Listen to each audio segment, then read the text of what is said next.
শুরু। আচ্ছা, hello hello everyone, আসসালামু আলাইকুম সবাইকে। আজকে তোমাদের ফাইন্যান্স ক্লাস, সামনে তোমাদের ফাইন্যান্সের এক্সাম আছে। সেই এক্সামকে কেন্দ্র করে আমরা আজকে ফাইন্যান্স ক্লাস নিয়ে লাইভে চলে আসছি। তোমরা যারা যারা আছো বন্ধুদেরকে মেনশন করো এবং জয়েন করো দ্রুত।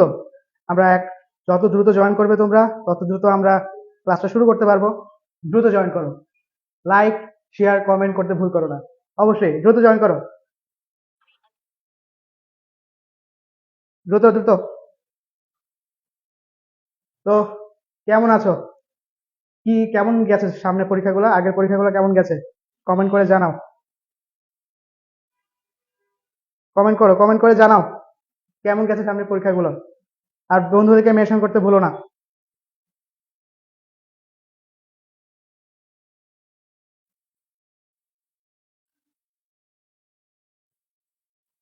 তোমাদের 27 তারিখে ফাইনান্স পরীক্ষা। তো ফাইনান্স পরীক্ষাতে কি কি আসবে, কি কি হবে, কিংবা হচ্ছে যে যত যে টেনশন আছে সেই টেনশন আজকে লাইভ ক্লাস দূর করা হবে। বন্ধুদেরকে মেনশন করতে ভুলো না এবং দ্রুত ক্লাসে জয়েন করো, আমরা ক্লাসটা শুরু করতে পারবো।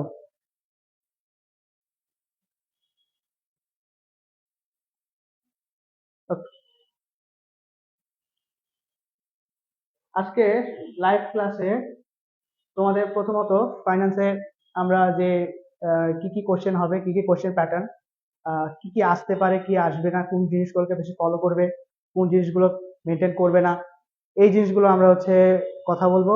তাছাড়া আজকে এমসিকিউ প্র্যাকটিস করব, বিভিন্ন অধ্যায়ের কোন গুরুত্বপূর্ণ অধ্যায়গুলো এমসিকিউ প্র্যাকটিস করব। ম্যাথ কেমন আসে একটা ম্যাথও আমরা দেখব, যে ম্যাথটা সরাসরি সবসময় বেশি এসে থাকে বোর্ড পরীক্ষাগুলোতে, সেই বোর্ড পরীক্ষার ম্যাথটাও আমরা দেখব। তো বন্ধুদেরকে অবশ্যই মেনশন করো যাতে তারা জয়েন করতে পারে এবং ক্লাসটা উপভোগ করতে পারে। যদি তোমরা এখনো ক্লাসে জয়েন না করে থাকো দ্রুত জয়েন করো।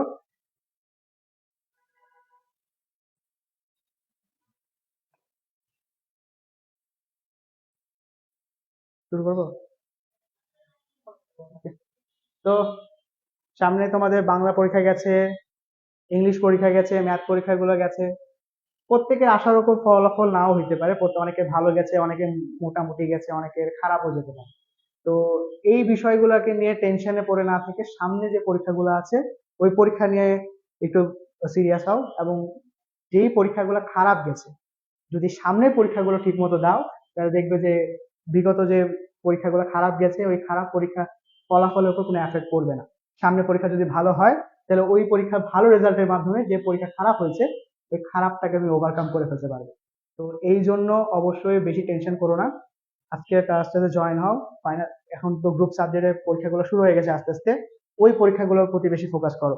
যদি এই ক্লাস গ্রুপ সাবজেক্টগুলোতে খারাপ যায়, পরে দেখবে যে রেজাল্টের অবস্থা ভয়ানক লেভেলে ধস নেমে গেছে। তো এই জন্য কখনোই বিগত যেটা চলে গেছে ওইটা নিয়ে পড়ে থেকে কোনো লাভ নেই, নতুনটা নিয়ে আগাও। ঠিক আছে? তো অনেকের ম্যাথ ভালো গেছে, অনেকের ম্যাথ খারাপ গেছে, অনেকের ইংলিশ ভালো গেছে, ইংলিশ খারাপ গেছে, অনেকের Bangla second paper first paper ভালো গেছে, খারাপ গেছে। এগুলো নিয়ে টেনশন করার সময় এখন না। এখন যে গ্রুপ সাবজেক্ট গুলো সামনে ক্লাস আছে, সামনে যে পরীক্ষাগুলো আছে সেই পরীক্ষাগুলোকে ফোকাস করো এবং সেই পরীক্ষাগুলো কিভাবে করলে, কিভাবে প্রস্তুতি নিলে আমার প্রস্তুতি বেস্ট হবে সেটা নিয়ে আমরা হচ্ছে কাজ করব এখন। তো আমাদের আজকে লাইভ ক্লাসের কিছু প্রধান উদ্দেশ্য আছে। উদ্দেশ্যগুলো হচ্ছে তোমার এমসিকিউ সলভ করা এবং বিগত বছরে কি কি কোশ্চেন গুলো আছে সেগুলো অ্যানালিসিস করে যে সাজেশন তৈরি করা। ক্লাস শেষে তোমাদেরকে একটা সাজেশন দেওয়া হবে, যে সাজেশন দেখে তোমরা একটা নির্ধারিত কিছু বুঝতে পারবে যে পরীক্ষায় কিভাবে অ্যান্সার করলে আমার জন্য বেস্ট হয় এবং কিভাবে কোন কোন অধ্যায়গুলো আমার সবচেয়ে বেশি বেস্ট হবে, আমার প্রিপারেশন নেওয়ার জন্য বেস্ট প্রিপারেশন হবে। তো চলো শুরু করা যাক আজকের লাইভ ক্লাস। আমাদের আজকে প্রথমে আমরা হচ্ছে কিছু এমসিকিউ সলভ করব। আপনারা পরীক্ষার্থী, এমসিকিউ সলভ করার দায়িত্ব আপনার, আমি জাস্ট আপনি এখানে হেল্পিং হ্যান্ড হিসেবে কাজ করব। চলো ফার্স্টে শুরু করা যাক এমসিকিউ দিয়ে। কেমন যাচ্ছেন তোমাদের এমসিকিউ, কিরকম হচ্ছে আসবে? তো ফাইন্যান্সে এসএসসি 25 ফাইন্যান্স ব্যাংকিং বোর্ড পরীক্ষা প্রশ্ন সমাধান। আচ্ছা, প্রশ্ন সমাধান আজকে হচ্ছে আমরা কিছু কোশ্চেন সমাধান করব। চলুন দেখি কি কি কি বোর্ড কোশ্চেন আছে আমরা সমাধান করি। এখন কি জয়েন হয় নাই? Sorry। আচ্ছা, আসো। প্রথম বোর্ড কোশ্চেন, আমরা আসো। আমাদের কিন্তু সেট কোড নাম্বার এখানে দেওয়া আছে 152। এখানে সেট কোড নাম্বার দেওয়া আছে 152। অনেকে কিন্তু এই সেট কোড ভুল করে আসে। এমসিকিউ যখন তোমরা দাগাবা অ্যান্সার শিটে, তখন সবার প্রথমে কয়েকটা জিনিস খেয়াল রাখবা। নিজের রোল নাম্বারটা ঠিক করে লিখছো কিনা। অবশ্যই এই বাকিগত পরিগত পরীক্ষাগুলোতে দেওয়াতে তোমরা এটা অভ্যস্ত হয়ে গেছো। তবুও আবার ক্লিয়ারলি বলে দিচ্ছি, কিছু জিনিস অবশ্যই খেয়াল রাখবা। কি কি? নিজের রোল নাম্বার এবং রেজিস্ট্রেশন নাম্বার ঠিক মতো লিখেছো কিনা। নিজের রোল নাম্বার এবং রেজিস্ট্রেশন নাম্বার ঠিক মতো লিখেছো কিনা। তারপর তোমাকে যে সেটের প্রশ্ন দেওয়া হয়েছে, যেটা ক সেট হতে পারে, খ সেট হতে পারে, গ সেট হতে পারে এবং ঘ সেট হতে পারে, সেই কোয়েশ্চেনের সেট নাম্বার তুমি ঠিক মতো পূরণ করেছো কিনা। যদি ঠিক মতো পূরণ না করো, অবশ্যই তুমি ধরা খাবা। কারণ তোমার সেট কোড অনুযায়ী তোমার এটা কিন্তু কম্পিউটারে চেক করা হয়, এটা কিন্তু কোনো হাতে কলমে চেক করা হয় না। তো সেট কোড যদি ঠিক মতো পূরণ না করো, অবশ্যই তোমাকে একজনের কিন্তু ধরা খেতে হবে। তো সেট কোড অবশ্যই ঠিক মতো পূরণ করবা। দেন হচ্ছে তুমি হচ্ছে অ্যান্সার করা শুরু করবা। কখনো রেজিস্ট্রেশন রোল নাম্বার না লিখে সেট করে ঘর পূরণ না করে ডাইরেক্টলি অ্যান্সার করতে চলে যাবে না। পরীক্ষা হলে যদি দেরি করেও পৌঁছাও, ঠান্ডা মাথায় আগে roll, registration number, set code এবং বিষয় কোডটা অবশ্যই ভালো করে ফিল আপ করে নিবা। দরকার হলে তোমাদের প্রত্যেকে অ্যাডমিট কার্ডে বিষয় কোডটা ভালো করে লেখা আছে। যদি প্রশ্নে একটু মনে হয় যে প্রশ্নে অনেক সময় সবসময় দেওয়াই থাকে বিষয় কোডটা, তবুও যদি কনফিউজিং লাগে, তুমি ডাবল এনশিওর হওয়ার জন্য তুমি অ্যাডমিট কার্ডও চেক করতে পারো। তোমাদের অ্যাডমিট কার্ডের নিচে একটা রেজিস্ট্রেশন কার্ড থাকে, ওইখানে প্রত্যেকটা সাবজেক্টের আলাদা সাবজেক্ট কোড দেওয়া থাকে। তো ওইটা দেখেও তুমি এনশিওর হতে পারো যে এটা কোন ধরনের। Yeah. চলো আজকে শুরু করা যাক। আমাদের এমসিকিউ ফার্স্ট। এমসিকিউ কি হওয়া যায়? ওকে। আমাদের ফিনান্সিয়াল ব্যাংকিং 2000 ঢাকা বোর্ড 2024-এর এমসিকিউটা আমরা সলভ করব। এখান থেকে অনেকাংশে তোমরা পাবা, এমসিকিউ অ্যান্সার এমসিকিউ পাবা।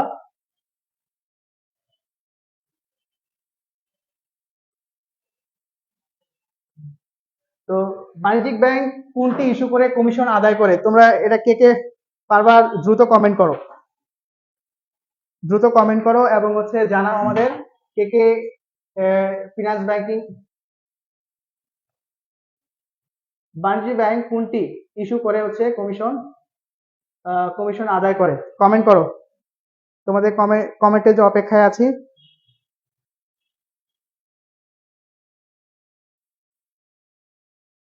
তো কমেন্ট করো। ওকে।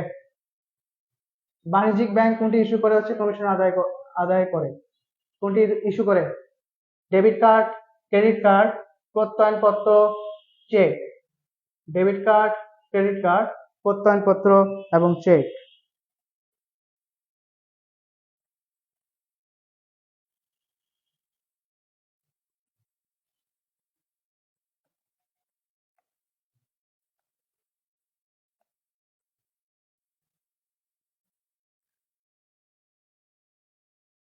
কোনটি? কমেন্ট করো, কমেন্ট করো, দ্রুত কমেন্ট করো।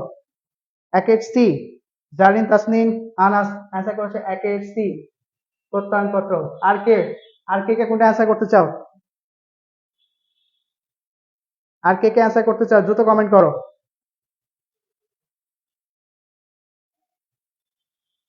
দ্রুত কমেন্ট করো। বাণিজ্যিক ব্যাংক কোনটি ইস্যু করে কমিশন আদায় করে থাকে? একের সি, আয়শা ইসলাম একের সি। প্রত্যেকে দেখি একের সিতে দৌড়াচ্ছে।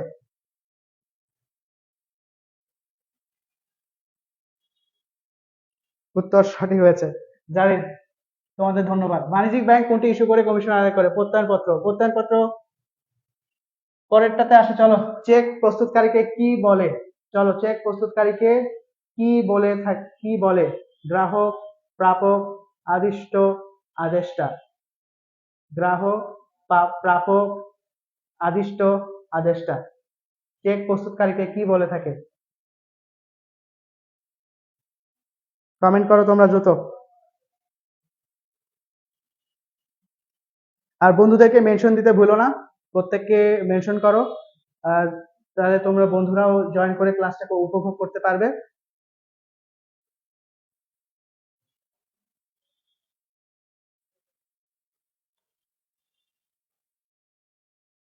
চেক প্রস্তুতকারককে কি বলে? গ্রাহক, প্রাপক, আদিষ্ট নাকি আদেষ্টা?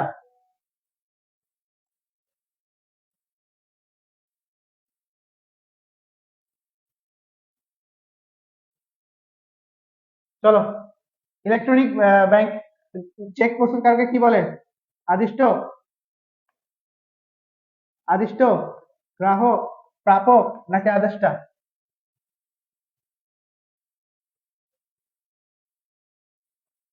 গ্রাহক, প্রাপক, আদিষ্ট, আদিষ্ট।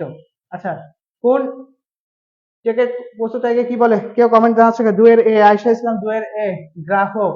চেক প্রস্তুতকারকে গ্রাহক বলে। দেখি আর কে কি বলে দেখি।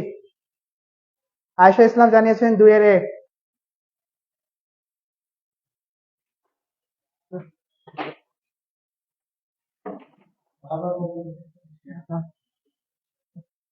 তোমরা পেজটাকে শেয়ার করতে ভুলো না, এবং তারা তোমাদের বন্ধু যারা আছে তাদেরকে মেনশন করো অবশ্যই, তারা যাতে ক্লাসটা দেখতে পারে। এবং ক্লাসের শেষে কিন্তু সাজেশন দেওয়া হবে, তো শুরু থেকে শেষ পর্যন্ত থাকবে ইনশাল্লাহ।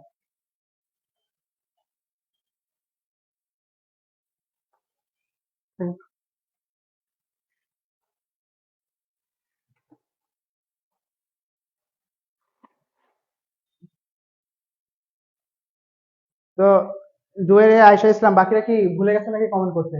দ্রুত কমেন্ট করো,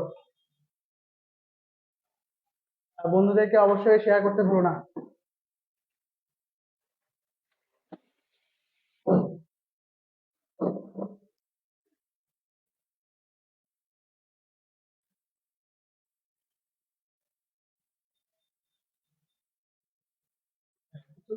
তো তো তোমাদের ফাইন্যান্স পরীক্ষার, তো এই 2024 সালে বোর্ড কোশ্চেন আমরা আজকে সলভ করছি। চলো শুরু করা যাক। হ্যাঁ, আচ্ছা ঠিক আছে। আচ্ছা, চলো শুরু করি। চেকের কারীকে কি বলা হয়? কি বলা হয়? কি বলা হয়? কে ডাকেছো? আয়শা ইসলাম বলেছে গ্রাহক। গ্রাহক বলেছিলে, উত্তর সঠিক হয়েছে, গ্রাহক। হ্যাঁ। আচ্ছা, চেক প্রস্তুতকারী, যিনি চেকটি প্রস্তুত করছেন তাকে নির্দেশ করা হচ্ছে। কে চেকটি প্রস্তুত করছে তাকে নির্দেশ করছে, আমাদের গ্রাহকই চেক প্রস্তুত করে আছেন। আচ্ছা, এবার গ্রাহক বলেছিলেন, গ্রাহক আদেশটা। কোনটি ইলেকট্রনিক ব্যাংকিং সেবার মাধ্যমে ব্যাংকের স্থিতি জানা যায়? কোন ইলেকট্রনিক ব্যাংকিং সেবার মাধ্যমে ব্যাংকের স্থিতি জানা যায়? কোন ইলেকট্রনিক ব্যাংকিং সেবার মাধ্যমে ব্যাংকের স্থিতি জানা যায়? কোনটির মাধ্যমে? কমেন্ট করো। 2-4 হবে কিন্তু আদেশটা। আদেশটাকে যিনি চেক প্রস্তুত করেন, আর আদিষ্টকে যিনি চেক প্রদান করেন। প্রস্তুতকারককে বলা হয়েছে আদেশটা। ঠিক আছে, কোনটি ইলেকট্রিক ব্যাংকিং সেবার মাধ্যমে ব্যাংকের স্থিতি জানা যায়? কমেন্ট করো। কোনটি? ATM, SMS banking, any branch banking, internet banking. ATM তো আমরা জানি এখান থেকে টাকা উত্তোলন করা হয় এবং জমা দেওয়া হয়। এসএমএস ব্যাংকিং এর মাধ্যমে আমরা তো তথ্য পেয়ে থাকি, সাধারণত তথ্য পেয়ে থাকি যে ব্যাংকে কি পরিমাণ ব্যালেন্স আছে, কি পরিমাণ নেই, লেনদেন করা থাকে। অ্যানি ব্রাঞ্চ ব্যাংকিং, যে কোনো শাখা থেকে আমরা টাকা লেনদেন করতে পারি। আর হচ্ছে ইন্টারনেট ব্যাংকিং। ইন্টারনেট ব্যাংকিং কে বলা হয় হচ্ছে ই ব্যাংকিং। ইন্টারনেটের মাধ্যমে যদি সেটা করা হয় অবশ্যই এটাকে ইলেকট্রনিক ব্যাংকিং বা ই ব্যাংকিং বলা হয়ে থাকে। তাহলে উত্তর কোনটা হবে? 3-4 হবে। 3-1 এটিএম ব্যাংকিং। কোনটি ইলেকট্রনিক ব্যাংকিং সেবার মাধ্যমে ব্যাংকিং স্থিতি জানা যায়? 3-1, 3-1, 3-1 তো ভুল। এটিএম কেন? ইলেকট্রনিক ব্যাংকিং সেবার মাধ্যমে। এসএমএস ব্যাংকিং তো ইলেকট্রনিক না। 3-2 তো ইলেকট্রনিক ব্যাংকিং। এসএমএস তো এসএমএস। এবার আসো, রানু বেগম আশা প্রকল্পের হিসাব রক্ষক তার জন্য উপযুক্ত ব্যাংকিং কোনটি? আচ্ছা, হিসাব রক্ষক, তিনি কিন্তু একটা হিসাব রক্ষক। হিসাব রক্ষক কি? যিনি হচ্ছে তোমার হচ্ছে প্রতিদিনের কি পরিমাণ টাকা আসলো, কি পরিমাণ টাকা গেল সেগুলো সংরক্ষণ করে রাখেন, তিনি হচ্ছে হিসাব রক্ষক। তার জন্য উপযুক্ত ব্যাংক হিসাব কোনটি? সঞ্চয় হিসাব, বীমা সঞ্চয় হিসাব, পেনশন স্কিম হিসাব, চলতি হিসাব। চলতি হিসাব। তাহলে কোন ধরনের জন্য তার হচ্ছে উপযুক্ত উপযুক্ত হিসাব? কোন ধরনের? কোন ধরনের জন্য? কোন ধরনের জন্য? রানু বেগম আশা প্রকল্পের হিসাব রক্ষক, তার জন্য উপযুক্ত ব্যাংক হিসাব কোনটি? তিনি একজন চাকরিজীবী। হিসাব রক্ষক মানে কি? সেই আশা ব্যাংক প্রকল্পের হচ্ছে হিসাব রক্ষক, তিনি একজন চাকরি করছেন, একটা জায়গায় চাকরি করছেন। তো চাকরিজীবীদের জন্য অবশ্যই সঞ্চয় হিসাবটা গুরুত্বপূর্ণ। সঞ্চয় হিসাবটা হচ্ছে সঞ্চয় হিসাব, যারা চাকরিজীবী তাদের সঞ্চয় হিসাব। আর যদি বলে যে এখানে কোনো ধরনের ব্যবসায়ী কথা বলা থাকতো, রানু বেগম বা হচ্ছে জুলেখা বেগম যেই হোক না কেন, সে যদি একজন ব্যবসায়ী এবং তার জন্য কোন হিসাবটি উপযুক্ত হিসাব হতো, ব্যাংক হিসাব হতো, তাহলে অবশ্যই সেটা হতো চলতি হিসাব। কারণ চলতি হিসাবে একটা বিশেষ কিছু সুবিধা থাকে, যে সুবিধাটা হচ্ছে তোমার যখন ইচ্ছা টাকা উত্তোলন করা যায়, যখন ইচ্ছা টাকা হচ্ছে জমা করা যায়, এবং যেই পরিমাণ তোমার অ্যাকাউন্টে টাকা থাকবে তার থেকে এক্সট্রা টাকা তুমি উত্তোলনও করতে পারবে। কিন্তু সঞ্চয় হিসাবে এই ধরনের কোনো সুবিধা নাই। সঞ্চয় হিসাবে কি কি সুবিধা? তুমি মাস শেষে একটা যে কোনো সময় টাকা জমা রাখতে পারবে, কিন্তু যখন তখন তুমি টাকা উত্তোলন করতে পারবে না। একটা নির্দিষ্ট সময় থাকবে, ওই সময়ের মধ্যে তোমাকে টাকা উত্তোলন করতে পারবে নির্দিষ্ট কিছু পরিমাণ। আর অতিরিক্ত যেই পরিমাণ তোমার অ্যাকাউন্টে টাকা থাকবে, ওই টাকার অতিরিক্ত তুমি উত্তোলন করতে পারবে না। তোমার অ্যাকাউন্টে যেটা আছে সেটা উত্তোলন করতে পারবা, কিন্তু সেটা অ্যাকাউন্টে যে টাকা আছে তার থেকে অতিরিক্ত উত্তোলন করতে পারবে, সেটা হচ্ছে চলতি হিসাবে। চলতি হিসাবে এই ধরনের সুবিধা দিয়ে থাকে, ঋণ সুবিধা দিয়ে থাকে। ওকে, ঋণ সুবিধা দিয়ে দিয়ে থাকে। তাহলে এটা রানু বেগম তাহলে কোন প্রকল্পে কাজ করে থাকে? সেটা হচ্ছে হিসাব রক্ষক, যে সঞ্চয় হিসাব তার জন্য হচ্ছে প্রদত্ত। উদ্দীপকে, চলো আসো দেখি উদ্দীপক করে 5 ও 6 নং প্রশ্নের উত্তর দাও, এরকম কোশ্চেন কিন্তু তোমাদের আসে, যে একটা উদ্দীপক দিয়ে দুইটা কোশ্চেনের আনসার দিতে হয়। তো সেই ক্ষেত্রে কিন্তু 2টা মার্কস খুব গুরুত্বপূর্ণ। এসব উদ্দীপকটা তাই ভালো করে পড়বে, সময়ের জন্য সময় নষ্ট হবে দেখে কোন রকম দায় ছাড়া পড়ে ছেড়ে দিবে না। আচ্ছা, শিল্প ব্যবসায়ী একজন রজত তার প্রতিষ্ঠানের উন্নয়নের জন্য একটি বিশেষ ব্যাংকের মাধ্যমে লেনদেন করেন। তিনি কারখানা সম্প্রসারণের জন্য উক্ত ব্যাংক থেকে ঋণ গ্রহণ করেন। তাহলে রজত কোন ব্যাংকের লেনদেন করেন? রজত কোন ব্যাংকের লেনদেন করেন? কোন ব্যাংকের লেনদেন করেন? ওকে, শিল্প ব্যবসায়ী রজত সাহেব তার প্রতিষ্ঠানের উন্নয়নের জন্য একটি বিশেষ ব্যাংকের মাধ্যমে লেনদেন করেন। এখানে কিন্তু ব্যাংকের কথাটা উল্লেখ নাই, এই জায়গাটায় হচ্ছে তোমাদেরকে কোশ্চেন করছে কোন ব্যাংকের সাথে লেনদেন করেন। আর তিনি যে কারখানা সম্প্রসারণে উক্ত ব্যাংক থেকে ঋণ গ্রহণ করলেন, তাহলে আমরা জানি কোন ধরনের ব্যাংক। এখানে কি কি ব্যাংক দেওয়া আছে? কেন্দ্রীয় ব্যাংক দেওয়া আছে, কৃষি ব্যাংক দেওয়া আছে, পরিবহন ব্যাংক দেওয়া আছে, শিল্প ব্যাংক দেওয়া আছে। কোন ধরনের ব্যাংক? তিনি কি কারখানা সম্প্রসারণ করতেছে, তার মানে কি তারা একটা শিল্প কারখানা। তো শিল্প কারখানার লোন কারা দিয়ে থাকে? শিল্প কারখানার লোন শিল্প ব্যাংক দিয়ে থাকে। শিল্প ব্যাংক সাধারণত ক্ষুদ্র এবং মাঝারি যেসব প্রতিষ্ঠান রয়েছে সেই প্রতিষ্ঠানগুলোকে তারা আর্থিকভাবে সহযোগিতা করার জন্য ক্ষুদ্র স্বল্প সময়ের জন্য বা দীর্ঘমেয়াদী সময়ের জন্য ঋণ দিয়ে থাকে। তাহলে উত্তরটি হবে আমাদের কি? শিল্প ব্যাংক। শিল্প ব্যাংক হচ্ছে আমাদের এখানে অ্যান্সার। আচ্ছা, মিস্টার জনাব রজত জনাব জনাব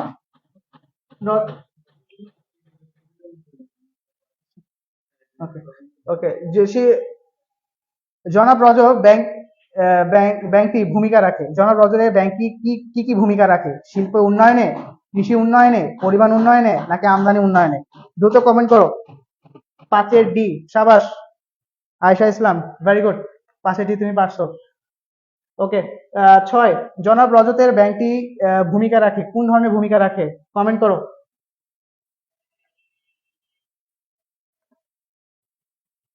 জনাব রজতের ব্যাংকটি কোন ধরনের ভূমিকা পালন করে থাকে? কমেন্ট করো। জনাব রজত কোন ধরনের ভূমিকা পালন করে থাকে? অ্যান্সার করো দ্রুত। 5 ডি। 5 ডি তো একজন অ্যান্সার করছে, এটা অনেক আগের এখন করো। এখন 6 নম্বরে আছি আমরা। জনাব রজতের ব্যাংকটি ভূমিকা রাখে কি? শিল্প উন্নয়নে, কৃষি উন্নয়নে, পরিবহন উন্নয়নে, কিংবা আমদানি রপ্তানি উন্নয়নে? কোথায় ভূমিকা করে থাকে? খুব স্বাভাবিক, খুব স্বাভাবিক।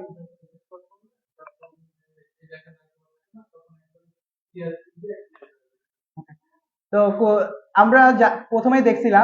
প্রথমেই হচ্ছে দেখছিলাম যে জনাব রজত একজন শিল্প প্রতিষ্ঠানের মালিক, শিল্প কারখানার মালিক।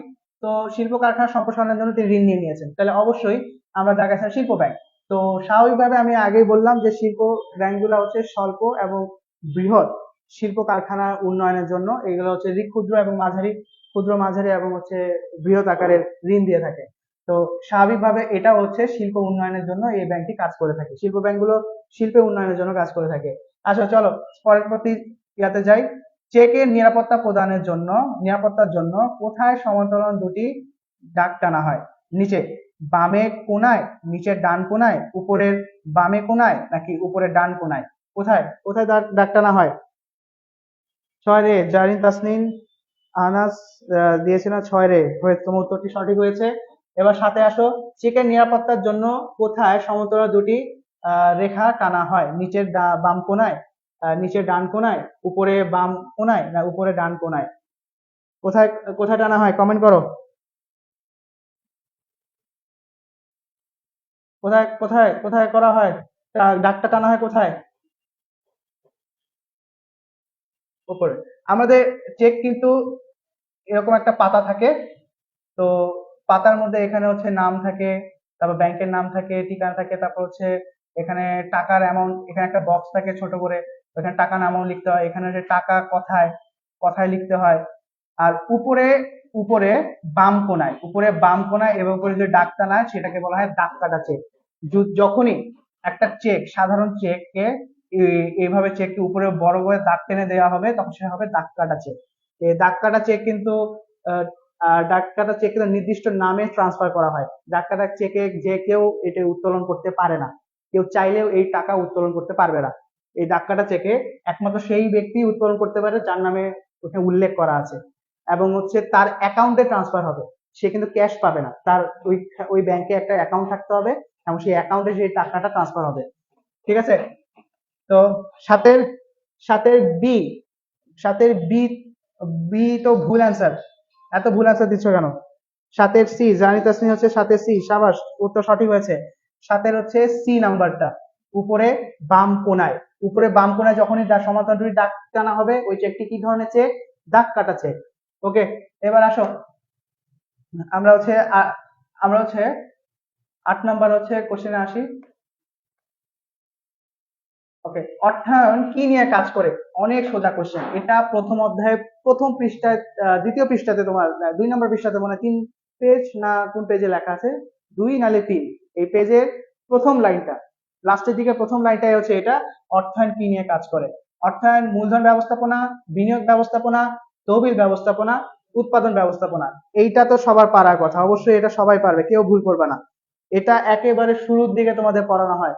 তোমরা যখন একেবারে ক্লাসের শুরুর দিকে থাকো, ফিনান্স ধরো, তখন তোমাদের এই চ্যাপ্টারটা করানো হয় এবং শুরুর দিকে এটাই সবার আগে বলা হয়, অর্থায়ন কি নিয়ে কাজ করে। আচ্ছা, অর্থায়ন মূলত কি নিয়ে কাজ করে?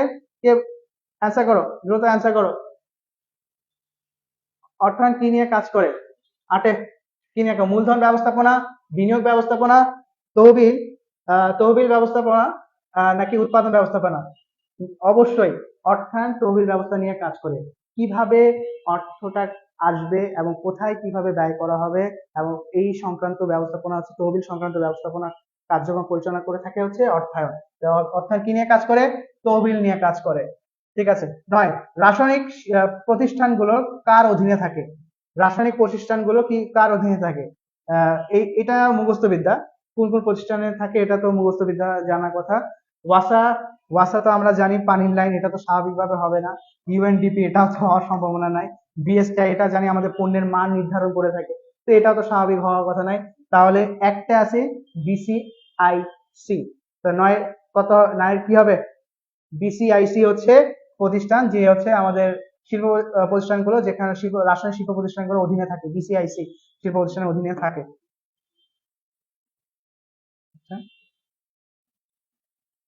ওকে, বিসিআইসি। আচ্ছা, কারবারে অর্থায়নের নীতি, নীতি হলো কারবারে অর্থায়নের নীতি হলো কি কি? বিনিয়োগ নীতি, উপযুক্ততার নীতি, না তাড়না বনাম মুনাফা নীতি? আচ্ছা, উপযুক্ততার নীতি, বিনিয়োগ নীতি, নাকি তাড়না বনাম মুনাফা নীতি? কারবারে অর্থায়নের নীতি কোনটা? কোন কোন দুটি? আমাদের বইয়ে 3 ধরনের অর্থায়নের নীতি সম্পর্কে বলা থাকে। একটা তো উপযুক্তার নীতি আছে, তাড়না নীতি আছে, বিনিয়োগ নীতি কি কখনো তোমরা পড়েছো? 10, 10-এর হচ্ছে সি, 2 আর 3, উত্তর সঠিক হয়েছে 10-এর সি, 10-এর সি হবে। ওকে,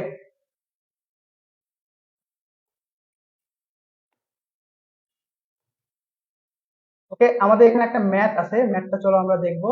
তো এখানে আছে মজিদ 50,000 টাকা বছরে বার্ষিক 11% সুদে বিনিয়োগ করে এবং সময় শেষে কত টাকা পাবেন। এখানে বলা আছে সময় শেষে সে কত টাকা পাবেন। এটা কোন সূত্র প্রয়োগ করা হবে?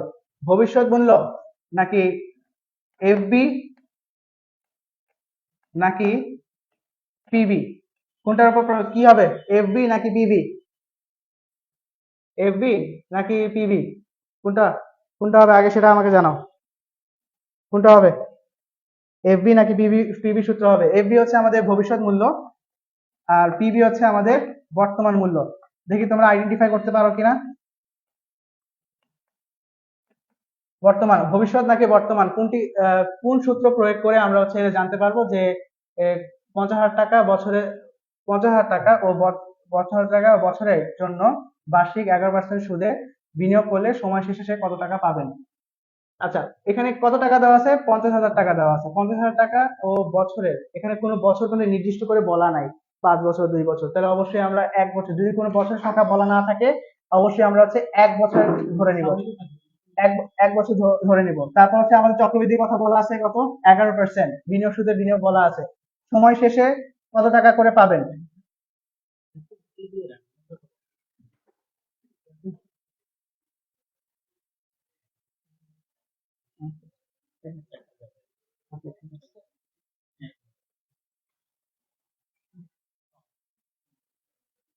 ওকে, আসো তাহলে সূত্র, যদি আমরা এটা 50,000 টাকা যদি এফবি সূত্র করি তাহলে তো PB into 1 + i divide by N. তো পিবি আমাদের কত দেওয়া আছে? 50,000। 50,000। আর হচ্ছে একজন জানিয়েছে হচ্ছে এফবি সূত্র হবে। সাবাস, চলো দেখা শুরু করা, দেখে হয় কিনা আমাদের। 50,000 এক, আয়ের সুদের হার কত দেওয়া আছে? 0.11%। সবসময় আমরা হচ্ছে 11কে যদি আমরা 100 দিয়ে ভাগ করি তাহলে হচ্ছে এটা হবে 0.11। সবসময় এটা ভাগ করে নিবা। অনেকে হচ্ছে ডাইরেক্ট বসায়, ডাইরেক্ট বসার কারণে ক্যালকুলেটর ক্যালকুলেশন করার সময় অনেক সময় ভুল হয়। এই জন্য হচ্ছে এই 100 দিয়ে ভাগ করে এভাবে করে বসায় নিবা, সহজ হবে। আচ্ছা, উপরে হচ্ছে এন আছে, তো আমরা এখানে আমাদের বছরের সংখ্যা ডাইরেক্ট কিছু বলা নাই, যদি কিছু বলা না থাকে আমরা 1 বছর ধরে নিব। তো 1 যদি থাকে তো হচ্ছে ক্যালকুলেটরে করো কত টাকা আসে। চলো দেখি কত টাকা আসে আমাদের ক্যালকুলেটরে। যারা যারা আছে ক্যালকুলেটর হাতে নাও, ক্যালকুলেটর হাতে নিয়ে দেখো কত কত টাকা আছে, কত টাকা আসে।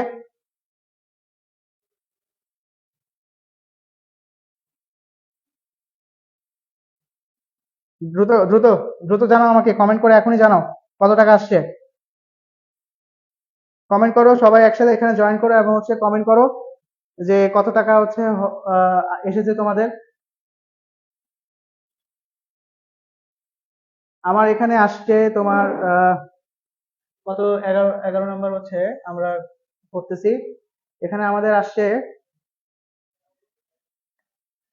68,381.55 টাকা।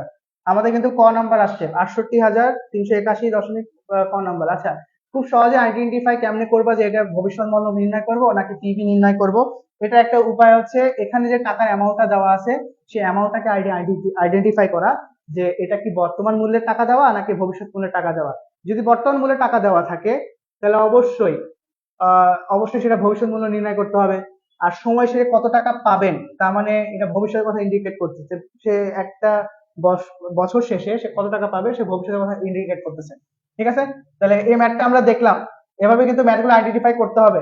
আর ম্যাথ কিন্তু বেশি সময় পাবা না, ম্যাথ করার জন্য কিন্তু বেশি সময় পাবা না, 30 মিনিট কিন্তু সময়। তো একটা প্রশ্নে যদি বেশি টাইম দিয়ে দাও পরবর্তীতে কিন্তু ঝামেলা লেগে যাবে। ওকে, কোনটি অর্থায়নের দীর্ঘমেয়াদী উৎস?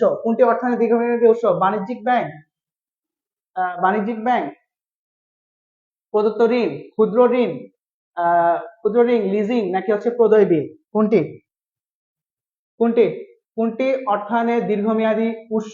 বাণিজ্যিক ব্যাংকে প্রদত্ত ঋণ, ক্ষুদ্র ঋণ, লিজিং, নাকি হচ্ছে প্রদয় বিল? আচ্ছা, ক্ষুদ্র ঋণ তো আমরা বুঝতেই পারছি যে স্বল্প মেয়াদী। লিজিং, লিজিংটা হচ্ছে আমরা এমন একটা সম্পত্তি যে নির্দিষ্ট বছরের জন্য হচ্ছে আমরা হচ্ছে একজনের কাছে হচ্ছে দিয়ে থাকি একটা নির্দিষ্ট অর্থের বিনিময়ে। স্থায়ী সম্পদ যদি অন্যজনের কাছে দিয়ে থাকি একটা নির্দিষ্ট মূল্যে দিয়ে থাকি সেটা হচ্ছে লিজিং। ব্যবহার করার জন্য যে দিয়ে সেটা হচ্ছে লিজিং। তো এটা কে কে বলতে পারবা? কমেন্ট করো। 12 নম্বরটা কি হবে? 12 নম্বরটা কি হবে? ওকে, আমি কিন্তু বললাম যে লিজিং কিন্তু একটা স্থায়ী সম্পদ, দীর্ঘ 5 বছর বা 6 বছরের জন্য একটা নির্দিষ্ট অর্থের বিনিময়ে অন্যকে ভোগ করার জন্য আমরা দিয়ে থাকি। 5 বছর। আচ্ছা, বাণিজ্যিক ব্যাংকের প্রদত্ত ঋণ, বাণিজ্যিক প্রদত্ত ঋণ সাধারণত মাঝারি এবং স্বল্প মেয়াদী হয়ে থাকে, ক্ষুদ্র এবং মাঝারি হয়ে থাকে। কিরকম? তারা 1 থেকে 2 বছর বা 3 থেকে 4 বছর পর্যন্ত দিয়ে থাকে। আমরা কখন বুঝবো অর্থায়নের উৎসটি সে দীর্ঘমেয়াদী? যখনই সেটা 5 বছর এবং 5 বছরের অধিক সময় হচ্ছে অতিক্রম করবে, সেটা হচ্ছে আমাদের অর্থায়নের দীর্ঘমেয়াদী উৎস। ওকে, তাহলে সেটা অবশ্য। আর প্রদয় বিল, প্রদয় বিল তো 1 বছরের জন্য হয়ে থাকে। প্রদয় বিল তো আমাদের 1 বছর জন্য হয়ে থাকে। প্রদয় বিল কোনটা? হারে যদি কোনো আমরা টাকা দিয়ে থাকি, সে টাকা পাওনা হয়ে থাকে, যে সে প্রমাণপত্র, সে প্রমাণপত্রটা হচ্ছে আমাদের প্রদয় বিলটা। তো এখানে হচ্ছে লিজিং, লিজিংটা হচ্ছে আমাদের হচ্ছে অর্থায়নের দীর্ঘমেয়াদী উৎস। আচ্ছা, বিনিয়োগকারীর দৃষ্টিকোণ থেকে ঝুঁকি হলো কোনটি? বিনিয়োগকারীর দৃষ্টিকোণ থেকে ঝুঁকিগুলো কোনটি? তারল্য ঝুঁকি, সুদহারের ঝুঁকি, নাকি আর্থিক ঝুঁকি? আচ্ছা, তারল্য ঝুঁকি কোনটি? আচ্ছা, আমার তারল্য বলতে হচ্ছে নগদ টাকাকে বোঝাচ্ছে, আমাদের হচ্ছে নগদ টাকা কি পরিমাণ আমাদের হাতে আছে সেটাকে বোঝাচ্ছে। সুদ হারের ঝুঁকি হচ্ছে সুদের হার যদি ওঠানামা করে ওর জন্য যে ঝুঁকি সৃষ্টি হয় সেটা হচ্ছে সুদ হারের ঝুঁকি। আর্থিক ঝুঁকি কি? কোথায় কি ধরনের বিনিয়োগ করবে, বিনিয়োগ করার ফলে কত টাকা উপার্জন হবে, কি পরিমাণ হচ্ছে ঝুঁকি থাকে আর্থিক ভাবে, সেটা হচ্ছে আমার বিনিয়োগের ঝুঁকি।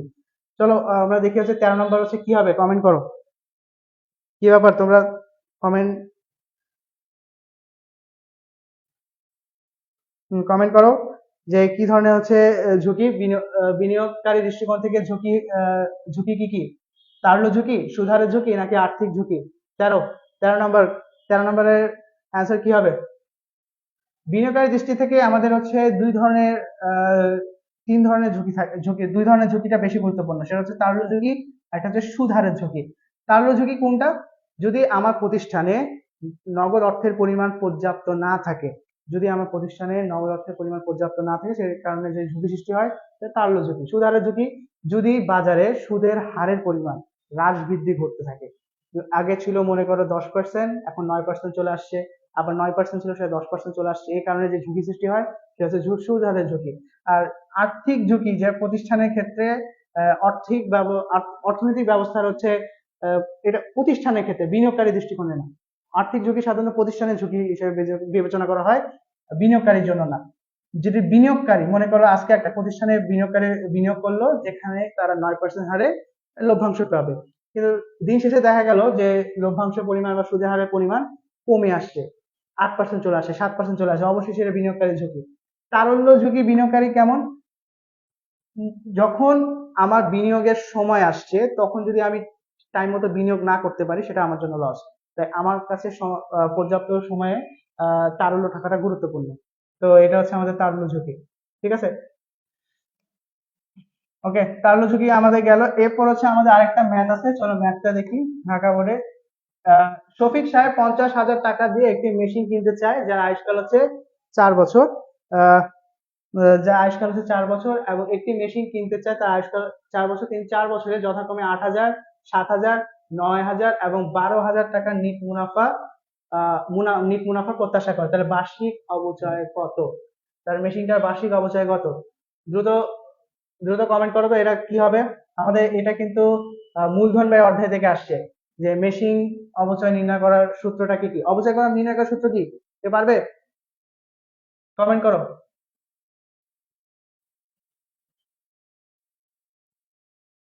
ওকে, বের করো, দ্রুত দ্রুত।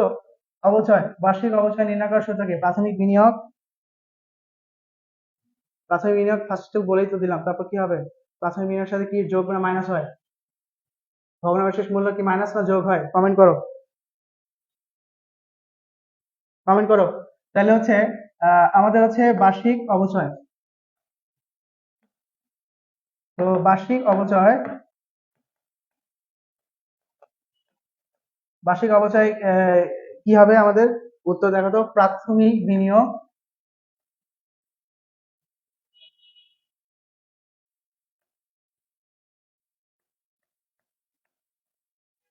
প্রাথমিক বিনিয়োগ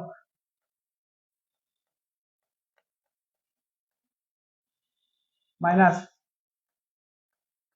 ভগ্নাবশেষ মূল্য, প্রাথমিক বিনিয়োগ মাইনাস হচ্ছে ভগ্নাবশেষ মূল্য। কি পারছো তোমরা? কমেন্ট এখন তো আসেনি, দ্রুত দ্রুত কমেন্ট করো, এটা কি হবে? দ্রুত দ্রুত কমেন্ট করো। প্রাথমিক বিনিয়োগ মাইনাস ভগ্নাংশ। প্রাথমিক বিনিয়োগ আমার কত আছে? 50,000 থেকে একটা মেশিন কিনেন, সেটা হচ্ছে আমাদের প্রাথমিক বিনিয়োগ, এখানে বলা আছে 50,000 টাকা। ভগ্নাংশের মূল্য কি দেওয়া আছে? না, ভগ্নাংশের মূল্য কিন্তু দেওয়া নাই, তাহলে এটাকে আমাদের কিন্তু জিরো। ভগ্নাংশ কিন্তু যেহেতু দেওয়া নাই, তাই এটা হচ্ছে আমাদের জিরো। এটা হচ্ছে আমাদের জিরো। চলো চলো হচ্ছে দেখি, চলো বার্ষিক মুনাফার কিভাবে নির্ণয় করবা? গড় বিনিয়োগ ভগ্নাংশের মূল্য, তাহলে প্রাথমিক বিনিয়োগ 50,000, ভগ্নাংশ জিরো।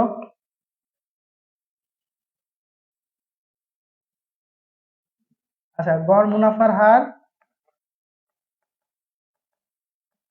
গড় মুনাফার সূত্র কি তোমাদের? গড় মুনাফা হচ্ছে গড় নিট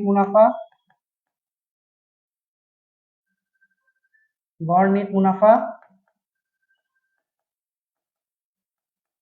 ডিভাইডেড বাই গড় নিট মুনাফা ডিভাইডেড বাই হচ্ছে গড় বিনিয়োগ। আচ্ছা, গড় বিনিয়োগ ছাড়া হচ্ছে আমরা গড় মুনাফা বের করতে পারি না। তো গড় নিট মুনাফা হচ্ছে কিভাবে নির্ণয় করতে হয়? আমাদের প্রত্যেকটা যে নিট মুনাফা আছে সেগুলো হচ্ছে আমাদের যোগ করতে হয়। সব নিট মুনাফা হচ্ছে আমাদের যোগ করতে হয়। যোগ করে হচ্ছে আমরা হচ্ছে যে নিট মুনাফা পাবো সেটা দিয়ে হচ্ছে যে পরিমাণ বছর আছে সেই বছর দিয়ে ভাগ করে দিব।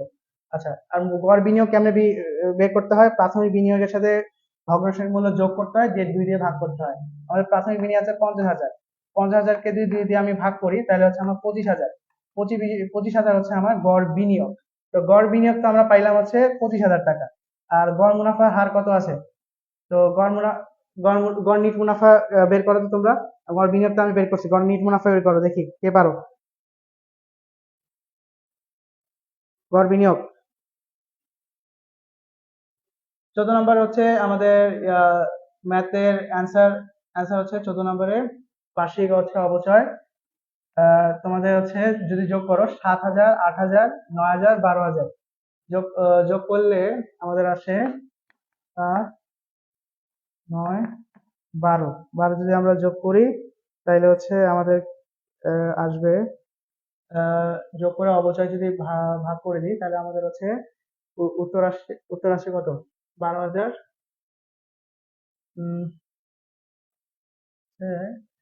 এক, দুই, তিন, চার, চার দ্বারা যদি ভাগ করো 12,500 হচ্ছে আমাদের অ্যান্সার আসে।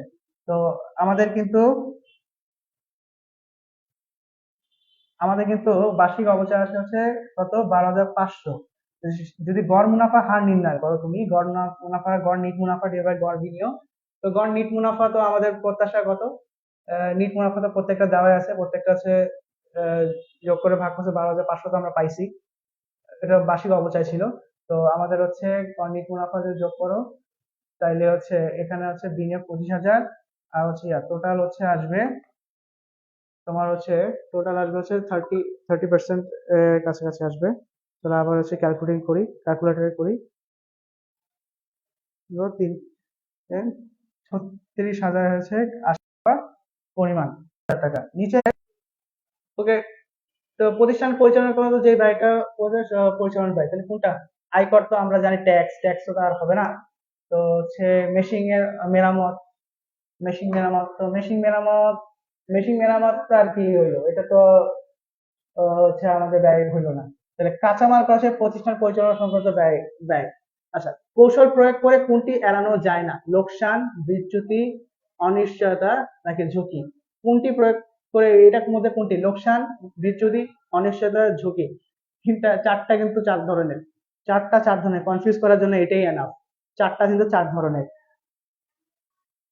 17-এর তাহলে 17 এড়ানো যায় না কোনটি? অনিশ্চয়তা। কোনটি কৌশল প্রয়োগ করে এড়ানো যায় না? কোনটি কৌশল প্রয়োগ করে এড়ানো যায়? লোকসান, বিচ্যুতি, অনিশ্চয়তা না ঝুঁকি? অনিশ্চয়তা কিন্তু কখনো এড়ানো যায় না। লোকসান তুমি আবার মূলধন ইনভেস্ট করে আবার লোকসানে এড়াতে পারবা। বিচ্যুতি, যে আজকে এই পরিমাণ পণ্য বিক্রি হয়েছে, কালকে বিক্রি হয় নাই, এই বিচ্যুতিটা বেশি দিন থাকে না, এটা মিটে যায়। ঝুঁকি, ঝুঁকি প্রত্যেক প্রতিষ্ঠানের ঝুঁকি থাকে, যে কোনো প্রতিষ্ঠান হোক না কেন সে প্রতিষ্ঠানের ঝুঁকি থাকবে। তো এই ঝুঁকি নিয়েই হচ্ছে বিজনেস করতে হবে। কিন্তু অনিশ্চয়তা, আজকে এই প্রোডাক্টটা যদি কোনো কারণে নষ্ট হয়ে যায় কিংবা বিক্রি না হয়, এটা একটা অনিশ্চয়তা। এই অনিশ্চয়তা আহ অনিশ্চয়তা হচ্ছে থেকে এড়ানো যায় না, এই কৌশল অবলম্বন করে এড়ানো যায় না। প্রত্যেক কোশ্চেনে অনিশ্চয়তা থাকবে, অনিশ্চয়তা হচ্ছে এই এড়ানো যায়, কৌশল করে এড়ানো যায় না। মূলধন বাজেটিং পদ্ধতিগুলোর কাজ কি কি?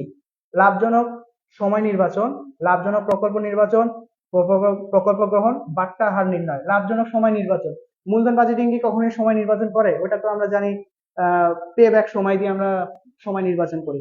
তো মূলধন বাজেটিং পদ্ধতিতে তো আমরা মূলধন বাজেটিং সময় নির্ণয় করি না। আচ্ছা, লাভজনক প্রকল্প নির্বাচন, এটা সম্ভাবনা আছে। প্রকল্প গ্রহণ, কনফিউশন লাগাই দিছে এখন, প্রকল্প গ্রহণ নাকি লাভজনক প্রকল্প নির্বাচন। আচ্ছা, বাট্টার হার নির্ণয় করা, বাট্টার হার নির্ণয় করা তো মূলধন বাজেটিং এ কখনো কি শুনেছো? কখনো তো শুনিনি। তো এই বিষয় কি আসতে পারে? চলো তো। তো অবশ্যই প্রকল্প গ্রহণ, আর এখন কনফিউশন সৃষ্টি হবে প্রকল্প গ্রহণ আর লাভজনক প্রকল্প গ্রহণ, এই দুইটার মধ্যে। তো এই দুইটার মধ্যে কোনটা হবে?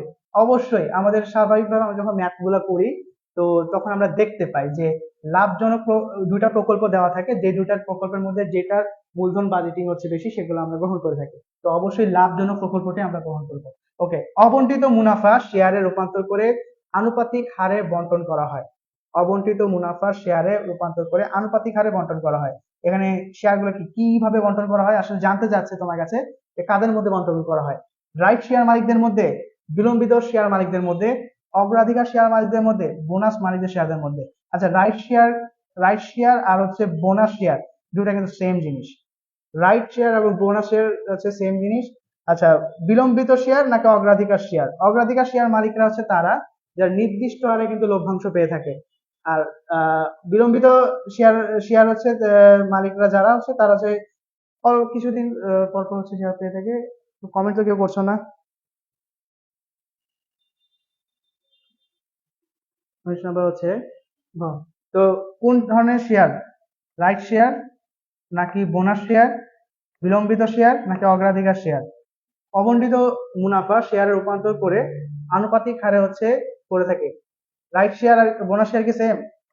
না, এটা অবিলম্বিত শেয়ার না, অগ্রাধিকার শেয়ার নির্দেশ পেয়ে থাকে। আচ্ছা, অবন্টিত মুনাফা বলতে কি বোঝানো হচ্ছে? যে মুনাফাটা বছর শেষে শেয়ার হোল্ডারদের মধ্যে দেওয়া হয় না, শেয়ার হোল্ডারদের মধ্যে ভাগ করে দেওয়া হয় না, উল্টা সেই মুনাফাকে শেয়ারে রূপান্তর করা হয় এবং হচ্ছে সেটা আনুপাতিক হারে দেওয়া হয়, এবং সেটা বোনাস শেয়ার মালিকদের মধ্যে দেওয়া হয়। এবং এদের বোনাস শেয়ার মালিকরা তারা বেশি অগ্রাধিকার, যারা পুরাতন মালিক, যারা পুরাতন তাদেরকে বেশি অগ্রাধিকার দেওয়া হয়, তাদেরকে দেওয়া শেষ হইলে তারপর নতুনদেরকে অগ্রাধিকার দেওয়া হয়। ওকে, তো আমাদের 19 পর্যন্ত আমরা হচ্ছে এমসিকিউ বসছি। চলো হচ্ছে কখন বাট্টা হার নির্ধারণের প্রয়োজন হয়? কর প্রদানের সময়, আয় প্রকল্পের পর, আর্থিক বছর শেষে নাকি আয় ব্যয় প্রকল্পের পূর্বে? কখন বাট্টা হার নির্ধারণের প্রয়োজন হয়? জানো কখন বাট্টা হার নির্ধারণের প্রয়োজন হয়? কখন কখন বাট্টা নির্ধারণের প্রয়োজন হয়? কর প্রদানের সময়, আয় ব্যয় প্রকল্পের সময়, আর্থিক বছর শেষে নাকি আয় ব্যয় প্রকল্পের পূর্বে? আয় ব্যয় প্রকল্পের পূর্বে। তো কর প্রদানের সময় বাট্টা হার, এটা কর প্রদানের সময় হচ্ছে বাট্টা হার। তো কর প্রদানের সময় বাট্টা হার, এটা কি ধরনের কথা হলো যে কর প্রদানের সময় বাট্টা হার? আয় প্রকল্প, আয় ব্যয় প্রকল্পের পর বাট্টা হার, আয় ব্যয় প্রকল্প নির্ণয় করার পর আবার বাট্টা হারের প্রয়োজন কি আমাদের? আর্থিক বছর শেষে, আর্থিক বছর শেষে যদি আমরা বাট্টা নির্ণয় করা হয় নাকি ব্যয় প্রকল্পের পূর্বে? আচ্ছা, কর প্রদানের ক্ষেত্রে এটা তো যুক্তিযুক্ত হয় না, কর প্রদানের সময় আমরা তো বাট্টা হার দিয়ে থাকি না। কর প্রদান আমরা কি করে থাকি? যখন আমরা নির্ণয় করি হচ্ছে কর পূর্ববর্তী মুনাফা, কর পরবর্তী মুনাফা, ওই সেক্ষেত্রে কর কিন্তু আমরা বাদ দিয়ে থাকি। আচ্ছা, আয় ব্যয় প্রকল্পের পর কখনো হচ্ছে বাট্টা নির্ধারণ করে না, আয় ব্যয় প্রকল্পের পূর্বে সাধারণত বাট্টা নির্ধারণ করা হয়। তো সবসময় মাথায় রাখবা যে বাট্টা যে সংশ্লিষ্ট কাজটা সেটা হচ্ছে আয় ব্যয় প্রকল্পের পূর্বে করা হয়। প্রকল্পে কারা নির্দিষ্ট হারে অনির্দিষ্ট সময়ের জন্য লভ্যাংশ পেয়ে থাকে? অগ্রাধিকার শেয়ার মালিক, ঋণ গ্রহীতা, ঋণদাতা নাকি শেয়ার বোনাস শেয়ার মালিকরা? অগ্রাধিকার শেয়ার মালিক, অগ্রাধিকার শেয়ার মালিক নাকি ঋণ গ্রহীতা নাকি ঋণদাতা? ঋণ গ্রহীতা যিনি ঋণ গ্রহণ করে থাকে, অবশ্যই সে। ঋণদাতা যিনি ঋণ দিয়ে থাকেন। শেয়ার বোনাস শেয়ার মালিক, বোনাস শেয়ার মালিক কারা? যারা হচ্ছে অবন্টিত মুনাফাকে শেয়ার রূপান্তর, একটু আগে আমরা এমসিকিউ সলভ করছি, রূপান্তর করে যেটা দেওয়া সেটা হচ্ছে বোনাস শেয়ার মালিক। আর কারা নির্দিষ্ট হারে নির্দিষ্ট সময় পর্যন্ত সময়ের জন্য লভ্যাংশ পায়? অগ্রাধিকার শেয়ার মালিকরা। যখন আমরা করছিলাম তখনই বলছিলাম অগ্রাধিকার শেয়ার মালিকরা কিন্তু নির্দিষ্ট অনির্দিষ্ট সময়ের জন্য নির্দিষ্ট হারে লভ্যাংশ পেয়ে থাকে, তাহলে এটা অগ্রাধিকার শেয়ার মালিকরা, কিন্তু অগ্রাধিকার হচ্ছে শেয়ার মালিকরা। ওকে, এবার আসো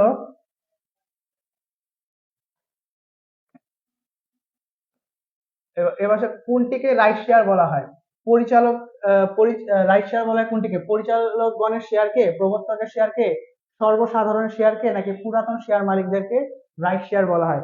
কোনটিকে রাইট শেয়ার বলা হয়? কোনটিকে? তো রাইট শেয়ার কারা, কাদের মধ্যে অন্তর্ভুক্ত? রাইট শেয়ার কারা?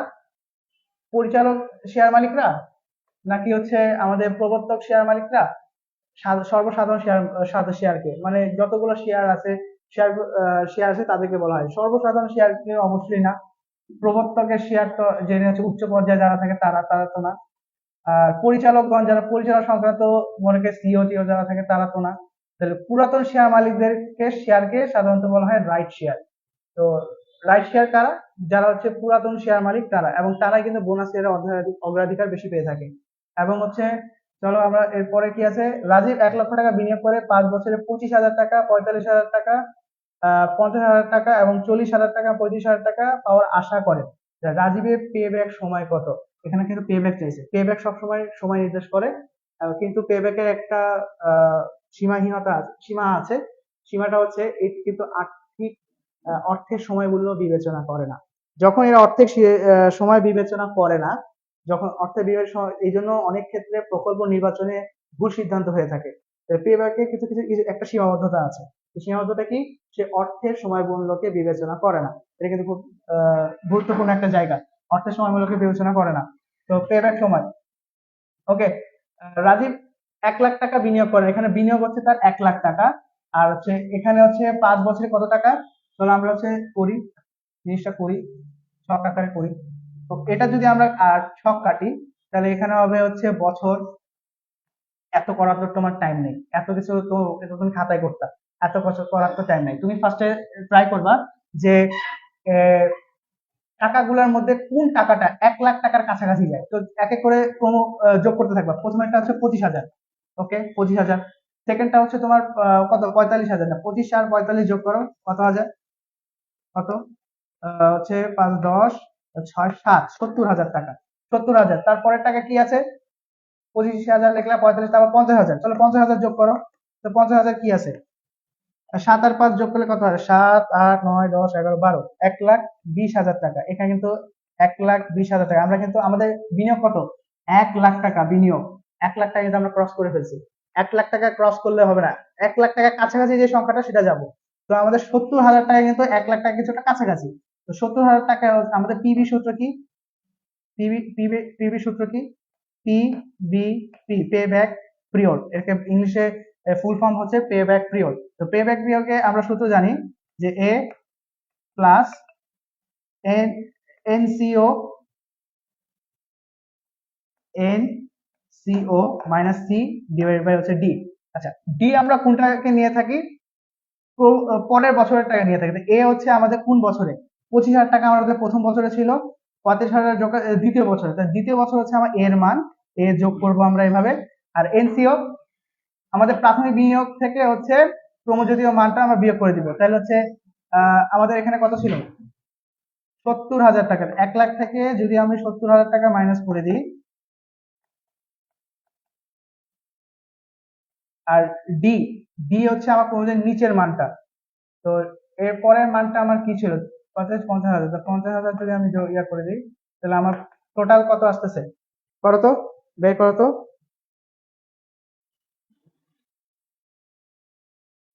আচ্ছা, 22 নাম্বারটা কোন কোনটিকে রাইট শেয়ার বলা হয়? আচ্ছা, পরিচালক গণের শেয়ারকে, প্রবর্তকের শেয়ারকে, এটা সর্বসাধারণের শেয়ারকে। রাইট শেয়ার সাধারণত আমাদের পুরাতন যারা মালিক আছে তাদেরকে মেনশন করা হয়। তো তারা তাদেরকে নিয়ে, আচ্ছা এখন আমরা যখন করছিলাম বোনাস শেয়ার করছিলাম, তো অবন্টিত একটা এমসিকিউ করছিলাম যেটা হচ্ছে অবন্টিত মুনাফা। ওই এমসিকিউতে আমি বলছিলাম যে আমরা অবন্টিত মুনাফা হচ্ছে কাদের মধ্যে বন্টন করা হয়, বোনাস শেয়ার। শেয়ার যখন অবন্টিত মুনাফাকে যখন আপনার হচ্ছে শেয়ারে রূপান্তর করা হয়, সেই শেয়ারটার নাম হচ্ছে বোনাস শেয়ার। তো বোনাস শেয়ারের শেয়ারটা কাদের মধ্যে বন্টন করা হয় আবার, রাইট শেয়ার মালিকদের উপর। কারণ রাইট শেয়ার মালিক কারা, পুরাতন মালিকরা।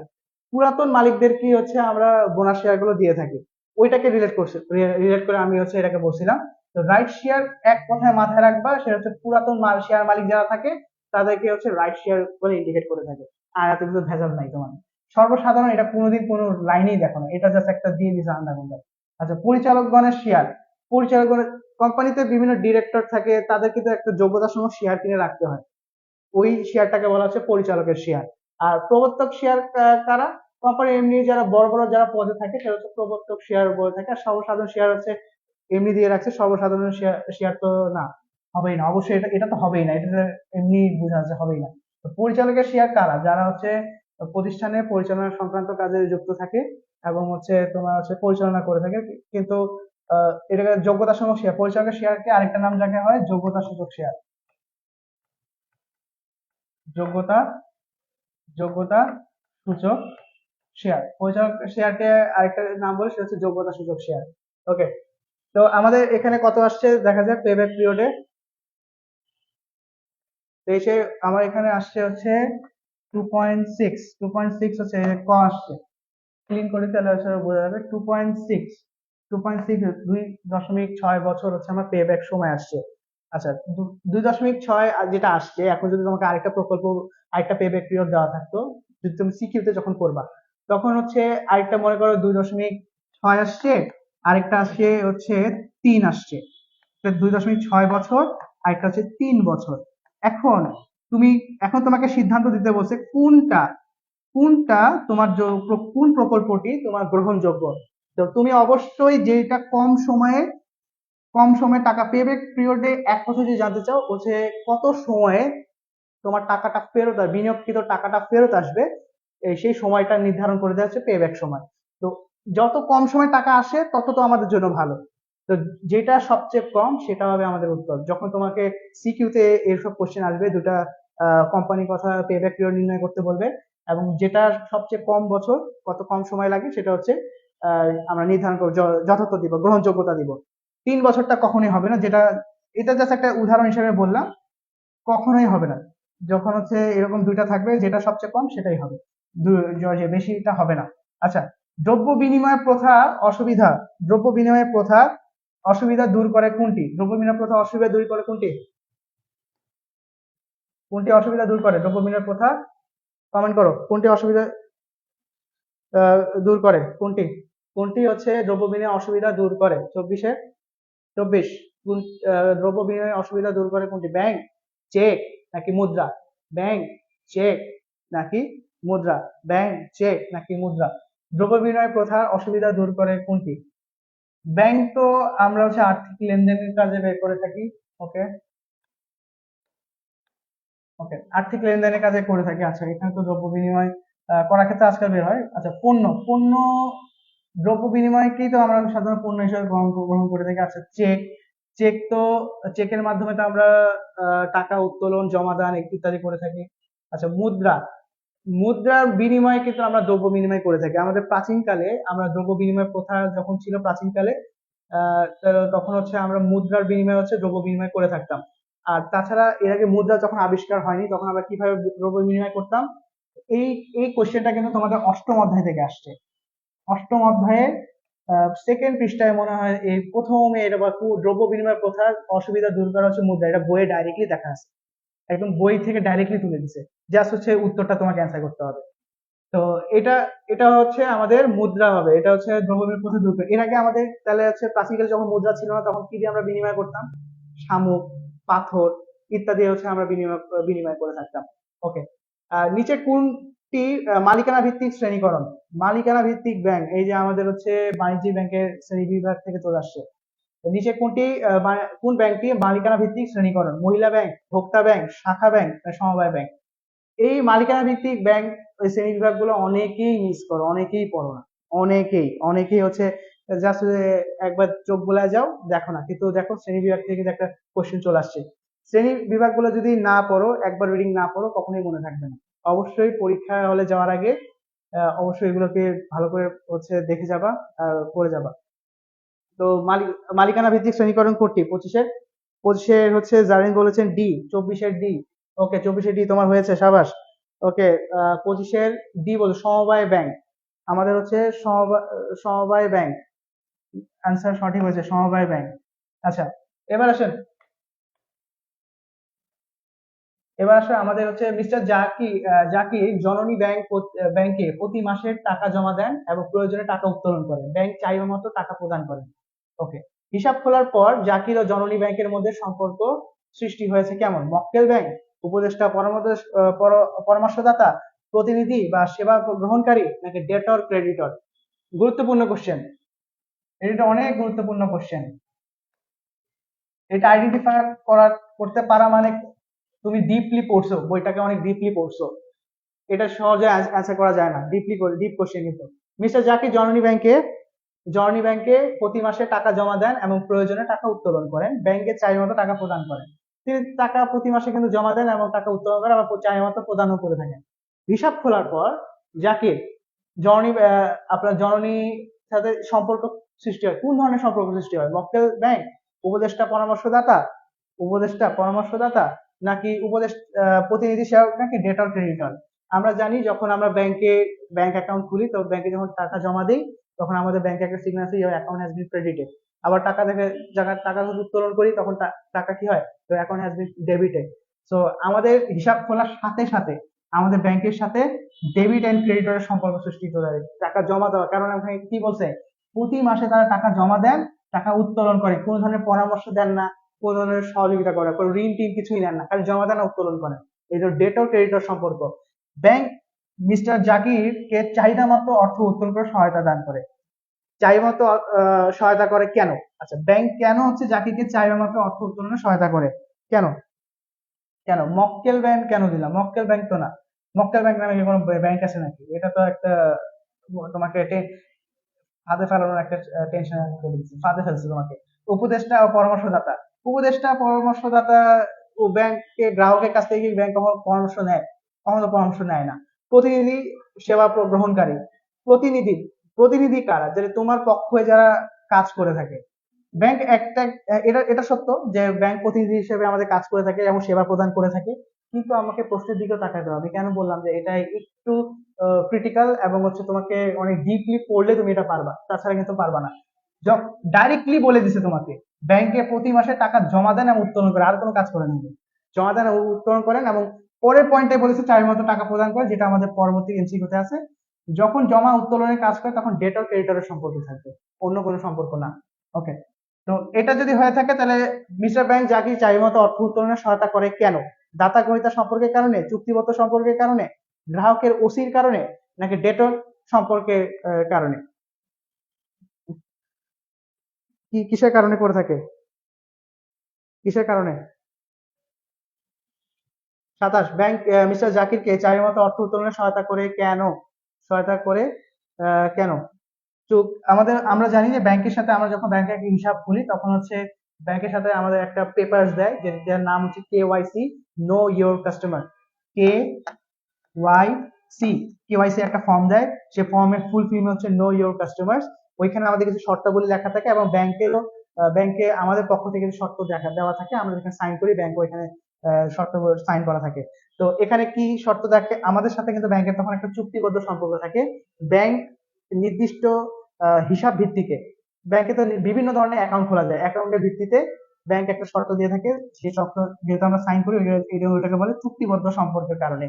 চুক্তিবদ্ধ সম্পর্কের কারণে আমাদের মিস্টার জাকির চাইবে মতো টাকা উত্তোলন করতে পারে।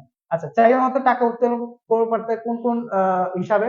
এক, সঞ্চয় হিসাবে করা যায়, কিন্তু সব সময় না, নির্দিষ্ট সময়, একটা সময় থাকে, সময়ের অন্তর। উত্তোলন হিসাব, উত্তোলন যেসব উত্তোলন যে হিসাবগুলা থাকে, উত্তোলন যে ব্যাংক অ্যাকাউন্ট গুলা থাকে, চলতি হিসাব, চলতি হিসাবগুলা যেগুলো থাকে, সেই চলতি হিসাবগুলা হচ্ছে আমাদের একটা সময় বাঁধা থাকে না, যখন খুশি টাকা জমা দেওয়া যায়। টাকা জমা সঞ্চয় হিসেবে যখন খুশি দেওয়া যায়, কিন্তু তোলার ক্ষেত্রে সঞ্চয় হিসাবে একটা নির্দিষ্ট সময় আছে। কিন্তু চলতি হিসাবে কোনো ধরনের নির্দিষ্ট সময় নাই। এখানে তুমি যখন ইচ্ছা টাকা উঠাইতে পারো, যখন ইচ্ছা টাকা তুমি জমা করতে পারো। এখানে এটা ব্যবসায়ীদের জন্য চলতি হিসাবটা বেশি গ্রহণযোগ্য। তো আসো আমরা সাজেশনে যাব, এটার পরে আমরা সাজেশনে যাব। বাংলাদেশ ব্যাংক পরিচালনা পর্ষদে ডেপুটি গভর্নমেন্ট কতজন? বাংলাদেশ ব্যাংকের পরিচালনা পর্ষদে ডেপুটি গভর্নমেন্ট কতজন? এটা মুখস্থ বিদ্যা অ্যান্সার। এটা যদি পড়ে থাকো তাইলে পারবা, তাছাড়া পারবা না। চাইলে পারবা, তাছাড়া তো পারবা না। এটা মুখস্থ বিদ্যা অ্যান্সার। তো তো মুখস্থ বিদ্যা অ্যান্সার দেখি কি পারো। বাংলাদেশ ব্যাংকের পরিচালনা পর্ষদের ডেপুটি গভর্নর কয়জন? ডেপুটি গভর্নমেন্ট কয়জন? কয়জন? উত্তর হচ্ছে পরিচালনা পর্ষদ 4 জন ডেপুটি গভর্নর থাকে। কয়জন থাকে? 4 জন থাকে, 4 জন। 4 জন থাকে। আবার ব্যাংক ব্যবসায়ের মূলনীতি কি? নিরাপত্তা নীতি। হ্যাঁ, ব্যাংক আমাদের ব্যাংক অ্যাকাউন্ট কাউকে সাথে শেয়ার করতে দেয় না, অবশ্যই নিরাপত্তা দেয়। মুনাফা নীতি, হ্যাঁ আমাদের নির্দিষ্ট হারে তো কিছু সুদ প্রদান করে থাকে, অবশ্যই মুনাফা নীতি নিয়েও তো অবশ্যই কাজ করে। ঋণ নীতি, ব্যাংকে আমাদের ক্ষুদ্র মাঝারি দীর্ঘমেয়াদী ঋণ দিয়ে থাকে। আমানতের বিপরীতে তো বিভিন্ন শিক্ষা প্রতিষ্ঠান কিংবা হচ্ছে ব্যক্তিকে সম্পত্তির বিপরীতে ঋণ দিয়ে থাকে, অবশ্যই ঋণ নীতি আছে। তার মানে এটা 4টাই হচ্ছে অ্যান্সার। ওকে, 30। বাণিজ্যিক ব্যাংকের তহবিলের প্রাথমিক উৎস কি? বাণিজ্যিক ব্যাংকের তহবিলের প্রাথমিক উৎস কি? চলো প্রাথমিক উৎস কি কি দেখি। ওকে, আমার সংরক্ষিত তহবিল। সংরক্ষিত তহবিল কোনটা? সংরক্ষিত তহবিল বলতে হচ্ছে ব্যাংক যে আমানত সংগ্রহ করে, সে আমানত টা হচ্ছে যদি জমা রাখে, সেটা হচ্ছে আমাদের সংরক্ষিত তহবিল। পরিশোধিত তহবিল, পরিশোধিত তহবিল তো আমাদের ব্যাংকের এখানে আসবে। তো এখানে আমানত সংগ্রহ বলতে বুঝে আমরা যে টাকাটা, যে টাকাটা হচ্ছে আমরা ব্যাংকে জমা রাখি, ব্যাংক সেটাকে আমানত হিসেবে গ্রহণ করে। আচ্ছা, আর এটা কি? এটা কি ধার গ্রহণ। চলে হচ্ছে ধার গ্রহণ। ধার গ্রহণ তো আমানত গ্রহণ তো তহবিলের প্রধান প্রাথমিক উৎস। প্রাথমিক উৎস তহবিলে, ব্যাংকের তহবিলে কি প্রাথমিক উৎস আমানত, নাকি হচ্ছে সংরক্ষিত তহবিল, পরিশোধিত মূলধন, নাকি ধার ধার গ্রহণ? কোনটা? কোনটা কমেন্ট করে জানো। 30-এর সি, আমানত গ্রহণ। আমাদের তহবিলের প্রাথমিক উৎস হচ্ছে আমানত গ্রহণ। আমানত গ্রহণ, এই যে আমানত গ্রহণ, ব্যাংকের তহবিলের প্রাথমিক উৎস হচ্ছে আমানত গ্রহণ। ওকে, ও তো সঠিক হয়েছে। চলো, সঠিক। ওকে, আমরা এখন সাজেশনে যাব।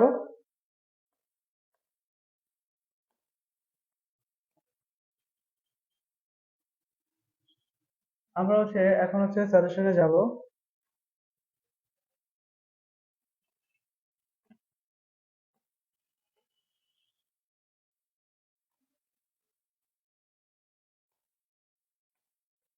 ওকে ওয়েট, এখানে তো একটা অপশন ছিল। ওকে,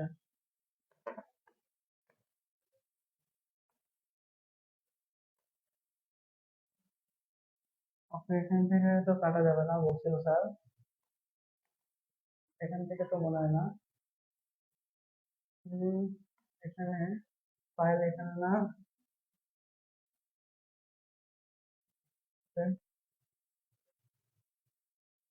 রিসেন্টলি আমরা গেছিলাম কোথায়?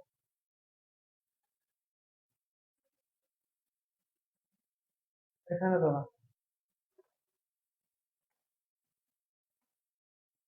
আহ, আমাদের হচ্ছে এখানে আছে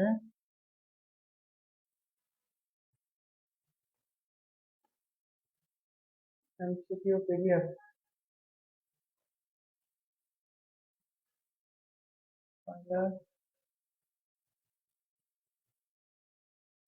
আমরা এখানে যাব,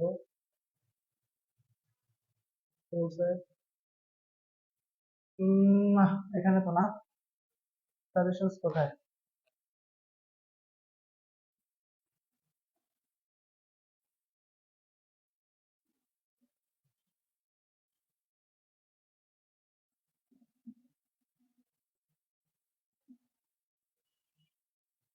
উম,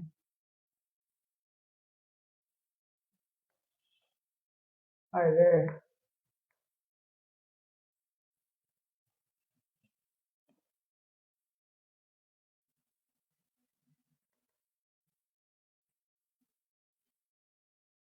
ওকে, চলো আমরা হচ্ছে আজকে সুপার সাজেশনস নিয়ে আমরা কাজ করব। সেটা হচ্ছে finance banking super suggestions on life. Okay, অধ্যায় ভিত্তিক আমাদের হচ্ছে আহ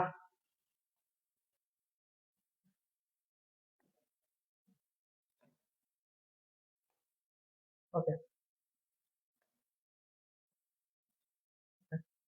আচ্ছা আমাদের হচ্ছে সুপার সাজেশন হচ্ছে কাজ করবো আমাদের হচ্ছে ইয়াতে দুইটা অংশ থাকে। এক হচ্ছে ফিনান্স অংশ,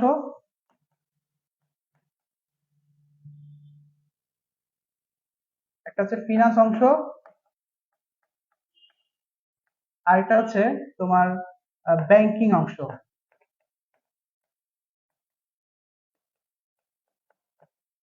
আচ্ছা, ফিনান্স অংশ আর একটা হচ্ছে ব্যাংকিং অংশ। তো আচ্ছা আচ্ছা, চলো এখন এটাই করছি আমরা, যে ইম্পর্টেন্ট চ্যাপ্টার গুলো এখন আমরা জায়গায় দিব। কোন চ্যাপ্টার গুলো আমরা জানি যে 1 থেকে 7 পর্যন্ত হচ্ছে আমাদের ফিনান্স অংশ, আর 8 থেকে 13 পর্যন্ত হচ্ছে আমাদের ব্যাংকিং অংশ। তো ফিনান্স অংশ আর হচ্ছে ব্যাংকিং অংশের মধ্যে কোন চ্যাপ্টার গুলো সবচেয়ে বেশি গুরুত্বপূর্ণ, কোন কোন জিনিসগুলো গুরুত্বপূর্ণ আমরা এখানে হচ্ছে তুলে আনছি। তো চলো আমরা এখানে দেখবো যে কোন কোন অংশগুলো হচ্ছে গুরুত্বপূর্ণ। ফিনান্স অংশে যদি আমি আসি, তো আমি তোমাদের সাজেস্ট করব ফিনান্স অংশে অনেকে ম্যাথে খুবই ভালো থাকো, অনেকে হচ্ছে ম্যাথে খুবই বাজে থাকো। ম্যাথে খুবই ভালো, আবার অনেকে খুবই বাজে। তো সেই ক্ষেত্রে তো এখন তো কিছু করার নাই, সামনে পরীক্ষা, প্রস্তুতি তো নিতেই হবে। তো আহ, যদি ম্যাথে খারাপও থাকো কোনো সমস্যা নাই, এরও সমাধান আছে।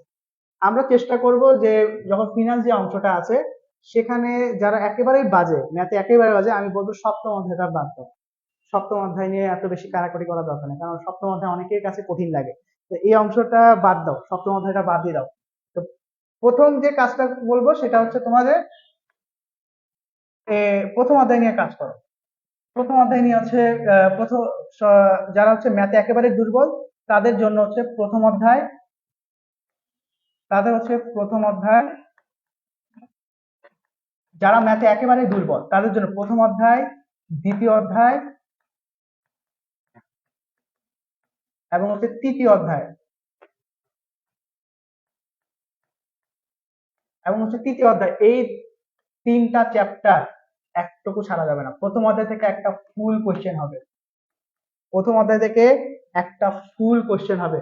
ঠিক আছে, প্রথম অধ্যায় একটা ফুল কোশ্চেন হবে, দ্বিতীয় অধ্যায় আর তৃতীয় অধ্যায় এটা দুইটা মিলে হচ্ছে একটা ফুল কোশ্চেন হবে। দুইটা মিলে, দুইটা কিন্তু একটা প্রত্যেকটা থেকে একটা না, দ্বিতীয় অধ্যায় তৃতীয় অধ্যায় মিলে কিন্তু একটা কোশ্চেন হবে।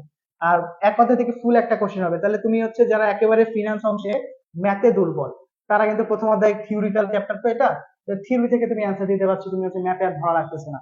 দ্বিতীয় তৃতীয় পড়লে তুমি একটা আরেকটা অ্যান্সার পেয়ে যাচ্ছ, তোমার আরো কম ম্যাথ আরো করা লাগতেছে।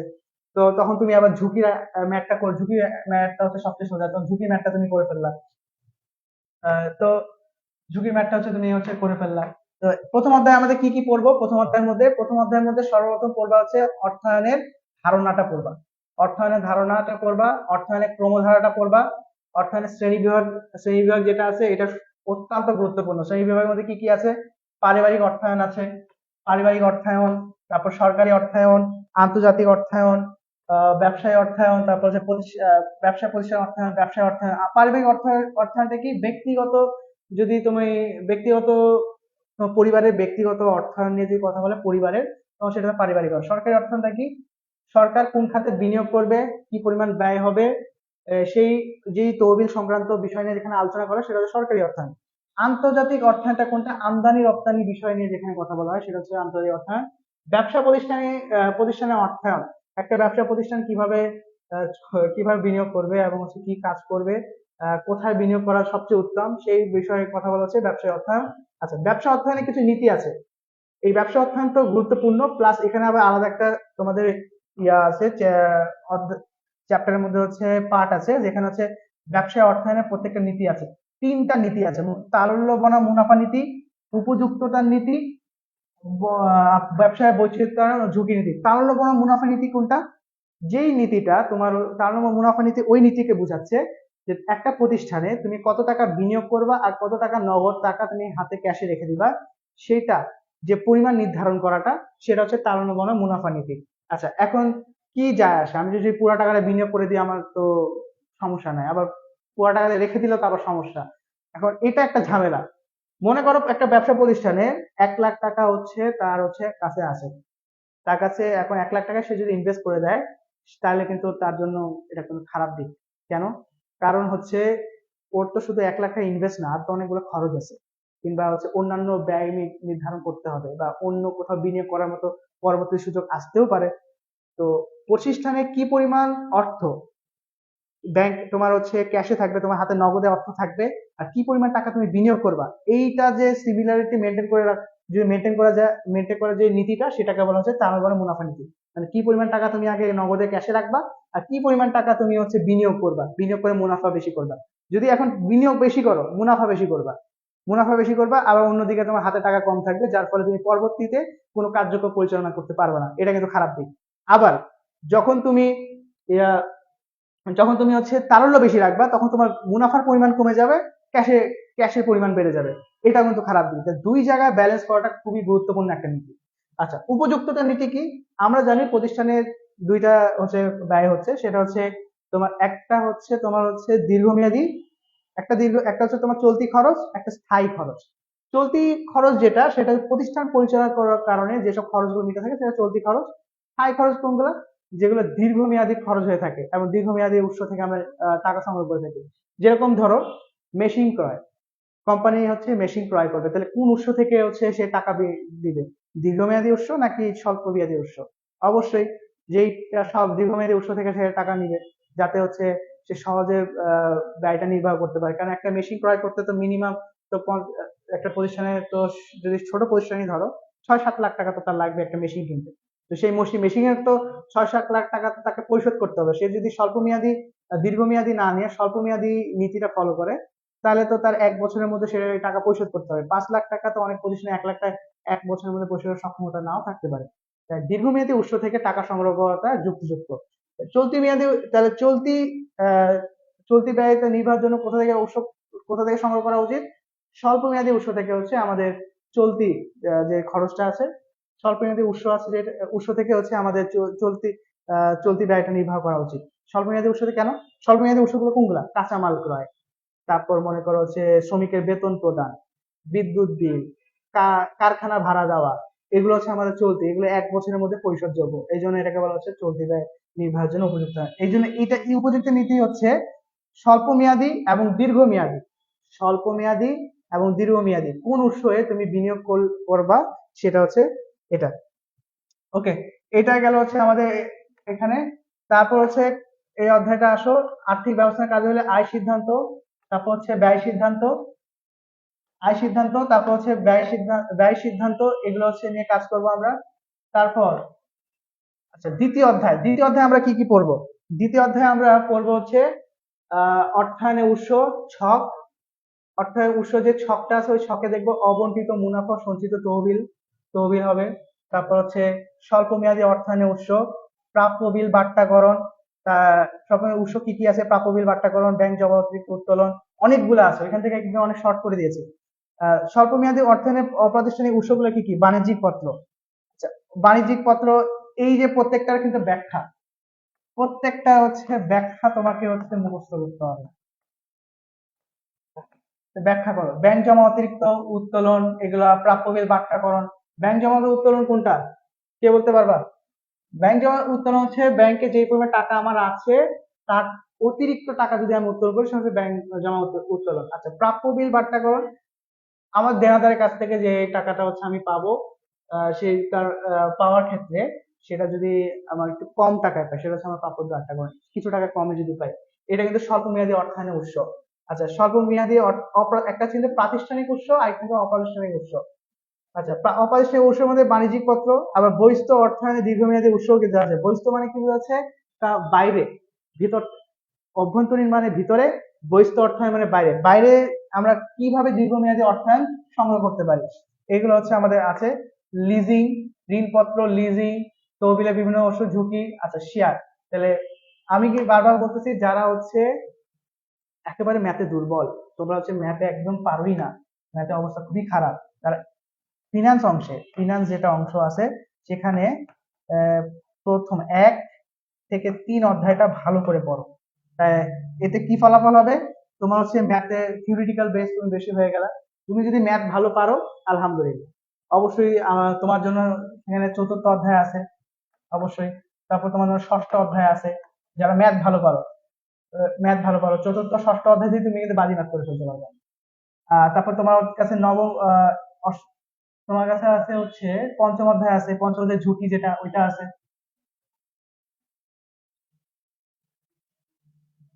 ঝুঁকি যেটা সেটা আছে। তো পঞ্চম অধ্যায় ওইগুলা আমি বলবো যে এক আর তিন পড়ো, এক থেকে যদি তিন পড়ো এক থেকে ফুল পাচ্ছ, দুই আর তিন এক পাচ্ছ। পঞ্চম অধ্যায় যেটা আছে ঝুঁকি, তো ঝুঁকি থেকে হচ্ছে পাচ্ছ, ঝুঁকি তো সবাই পারে, ঝুঁকি খুব সোজা একটা ম্যাথ। তো ঝুঁকি থেকে অ্যান্সার করলাম, তাহলে তোমার কিন্তু তিনটা অলরেডি অ্যান্সার হয়ে গেছে। তারপর ব্যাংকিং অংশে তুমি অষ্টম অধ্যায়ে যাবা, অষ্টম নবম এর মধ্যে থেকে অ্যান্সার করবো। চলো আমরা দেখি যে কি কি আর অ্যান্সার করা যায় ইয়া থেকে। তো তৃতীয় অধ্যায় থেকে কি কি পড়বা?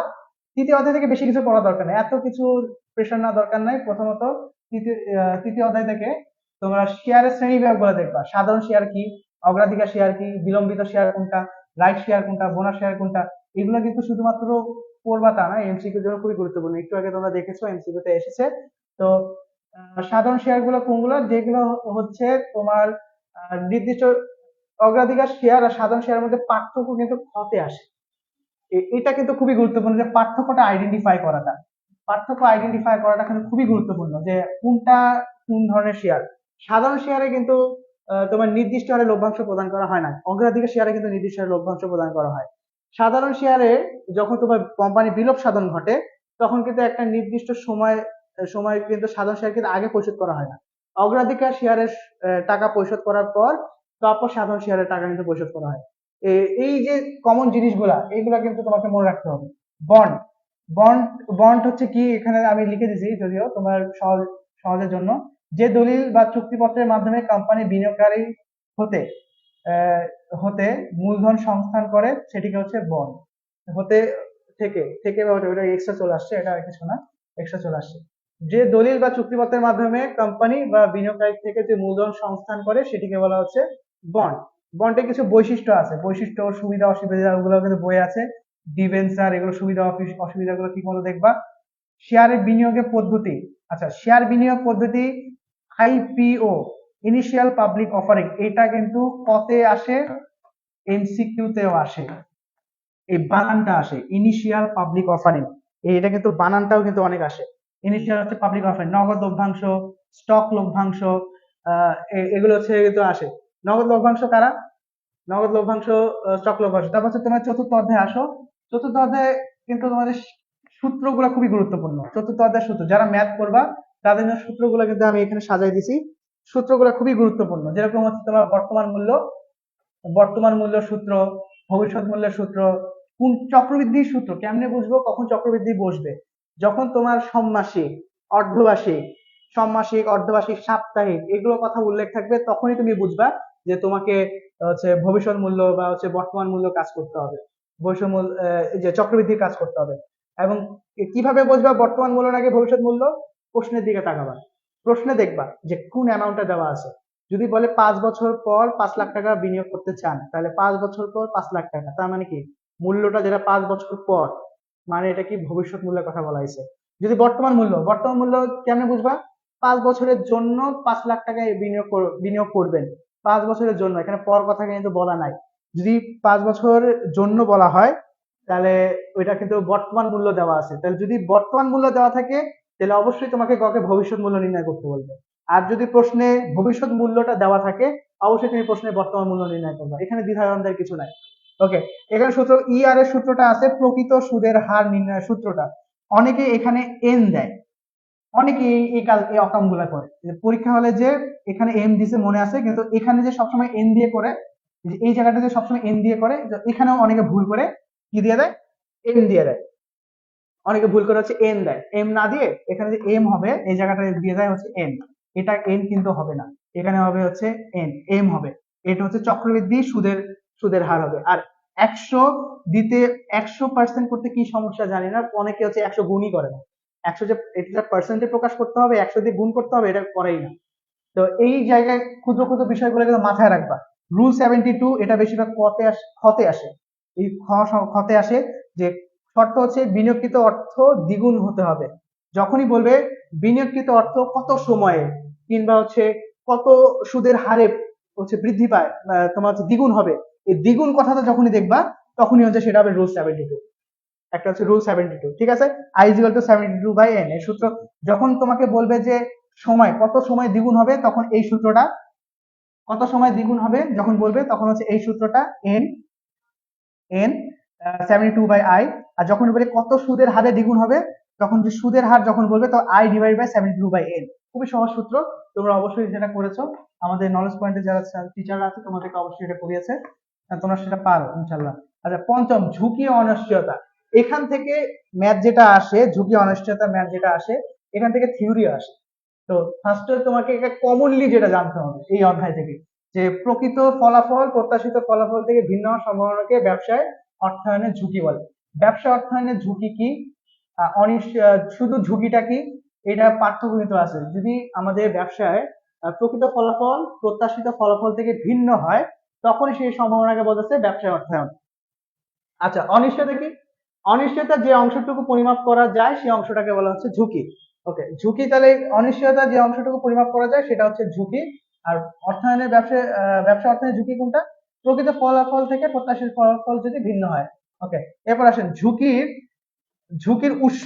আসলে ঝুঁকির উৎসগুলা হচ্ছে পড়বা।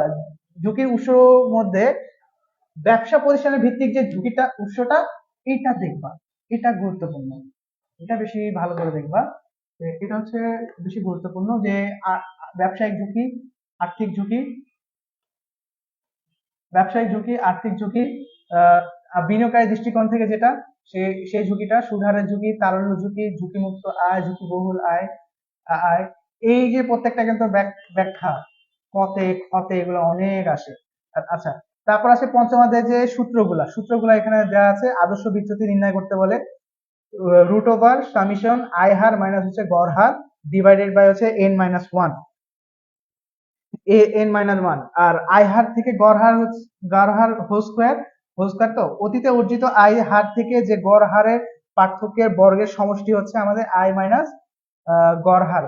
আর এন হচ্ছে আমাদের বছরের সংখ্যা, যে বছরটা দেওয়া থাকে ওর থেকে কিন্তু 1 মাইনাস করতে হবে। হ্যাঁ, ঠিক আছে, ওকে।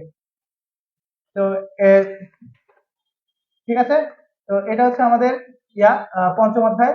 তো প্রথম আমি বলবো তোমাদের হচ্ছে ফিনান্স অংশে যারা ম্যাথে একেবারে দুর্বল,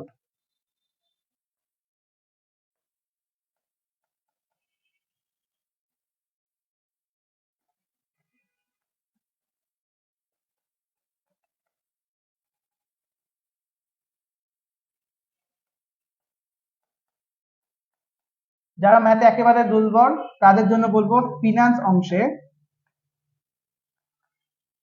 অংশে তোমার 1 থেকে 3 অধ্যায়টা ভালো করে ফোকাস করবা, মাস্ট। 3 অধ্যায় মাস্ট ফোকাস করবা। আর ম্যাথের জন্য পঞ্চম অধ্যায়টা দেখবা। পঞ্চম অধ্যায় হচ্ছে ঝুঁকি আর অনিশ্চয়তা। ঝুঁকি ও হচ্ছে অনিশ্চয়তা, যে ম্যাথটা আছে ওটা অনেক সোজা একটা ম্যাথ, একবার প্র্যাকটিস করলে হয়ে যায়, বেশি ম্যাথ প্র্যাকটিস করা লাগে না, একটা ম্যাথ করলে না বোঝা যায় যে ম্যাথটা কেমন আছে। আর প্রতি বছর কমনলি সেম ম্যাথই রিপিট হয়। অন্যান্য চ্যাপ্টার গুলোতে ম্যাথ ভিন্ন ভিন্ন হলেও কিছুটা হচ্ছে একটু সংখ্যা ব্যতিক্রম, কিন্তু এটা খালি সংখ্যা ব্যতিক্রম করে দেয়, প্রতি বছর সেম ম্যাথই রিপিট হয়। তো এই ম্যাথটা খুবই ইজি। তো 1 থেকে 3 এটা থিওরি বেসিস, তো থিওরি পড়বা। আর পঞ্চম অধ্যায় ম্যাথটা করবা, তাহলে তো তোমার 4টা অ্যান্সার হয়ে গেল। তারপর পুরো ব্যাংকিং অংশে যে, তো ষষ্ঠ হচ্ছে আমাদের মূলধন বাজেটিং ব্যয়। মূলধন বাজেটিং ব্যয় হচ্ছে মূলধন বাজেটিং হচ্ছে মূলধন বাজেটিং এর গুরুত্ব, তারপর মূলধন বাজেটিং প্রয়োগ, পণ্য বৈচিত্র্যায়ন, এগুলো হচ্ছে ভালো করে পড়বা।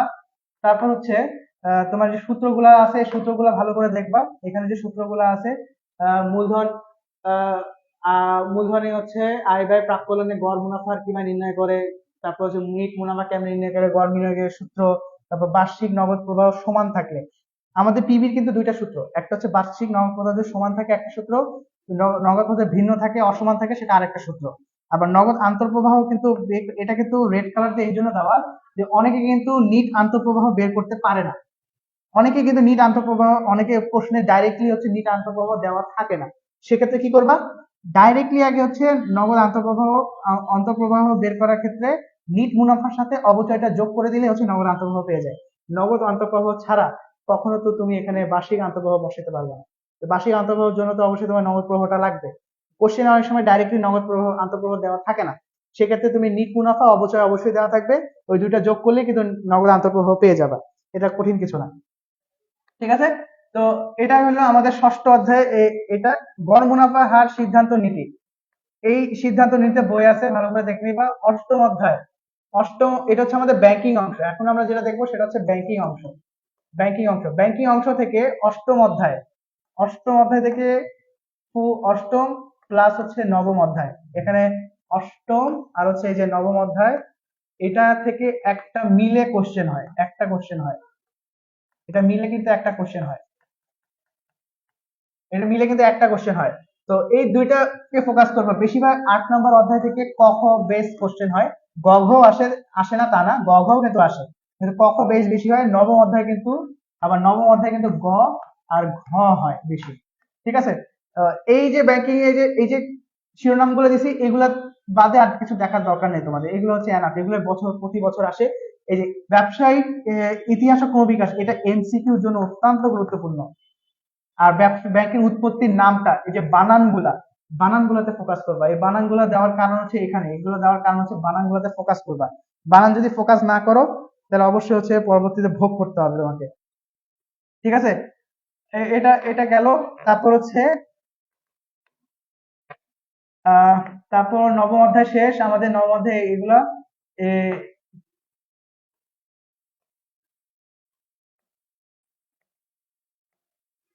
নবম অধ্যায়, তারপর হচ্ছে 11, 10 আর হচ্ছে 11, 10 অধ্যায় হচ্ছে আমাদের বাণিজ্যিক ব্যাংক।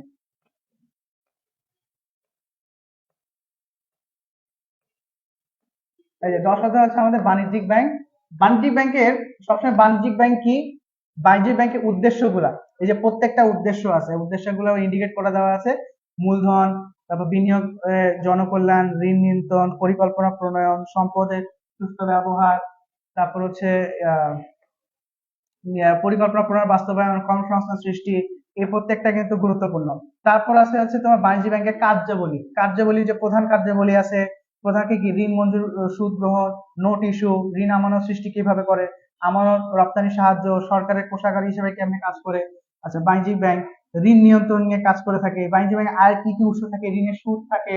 তারপর হচ্ছে তোমার বিনিয়োগ, বিনিয়োগ ব্যাংক ঋণের সুদ, বিল বাট্টাকরণ, ব্যাংক ড্রাফট, ওভারড্রাফট ইত্যাদি নিয়ে কাজ করে থাকে। যোগাযোগ, যোগাযোগ কি, মক্কেলদের কাছে অন্যদের বিভিন্ন যোগাযোগ করে থাকে, এটা কিন্তু এভাবে কিন্তু আয় করে থাকে। লকার ভাড়া, আমাদের মূল্যবান যে সম্পত্তি আমরা মাঝে মাঝে দেখি না, সোনা দানা লকারে রেখে থাকি, এগুলা। ওকে, ঠিক আছে, এইগুলো আমদানি রপ্তানি এগুলা। এরপর আসলে তুমি ডাইরেক্ট হচ্ছে 11 অধ্যায় আসো, দশম অধ্যায় থেকে ফুল একটা কোশ্চেন পাবা।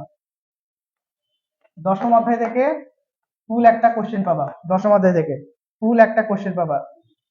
11 অধ্যায় থেকে ফুল একটা কোশ্চেন পাবা, 11 থেকে একটা ফুল একটা কোশ্চেন পাবা। এখানে সবচেয়ে গুরুত্বপূর্ণ হচ্ছে তোমার ব্যাংক হিসাবের প্রকারভেদ, চলতি হিসাব, সঞ্চয় হিসাব, স্থায়ী হিসাব। এই যে প্রকারভেদ গুলো খুবই গুরুত্বপূর্ণ, এই প্রকারভেদ গুলো খুবই গুরুত্বপূর্ণ, যে চলতি হিসাব কি, তারপর সঞ্চয় হিসাব কি, স্থায়ী হিসাব কি, ডিপোজিট পেনশন কি, এগুলো খুবই গুরুত্বপূর্ণ। দশম অধ্যায় এবং 11 অধ্যায় থেকে ফুল একটা সৃজনশীল পাবা, ফুল সৃজনশীল, কোনো মিস নাই, ফুল একটা সৃজনশীল হবে। আর হচ্ছে আহ এখানে হচ্ছে ডিপোজিট স্কিম, এগুলো হচ্ছে ফুল একটা সৃজনশীল পাবা।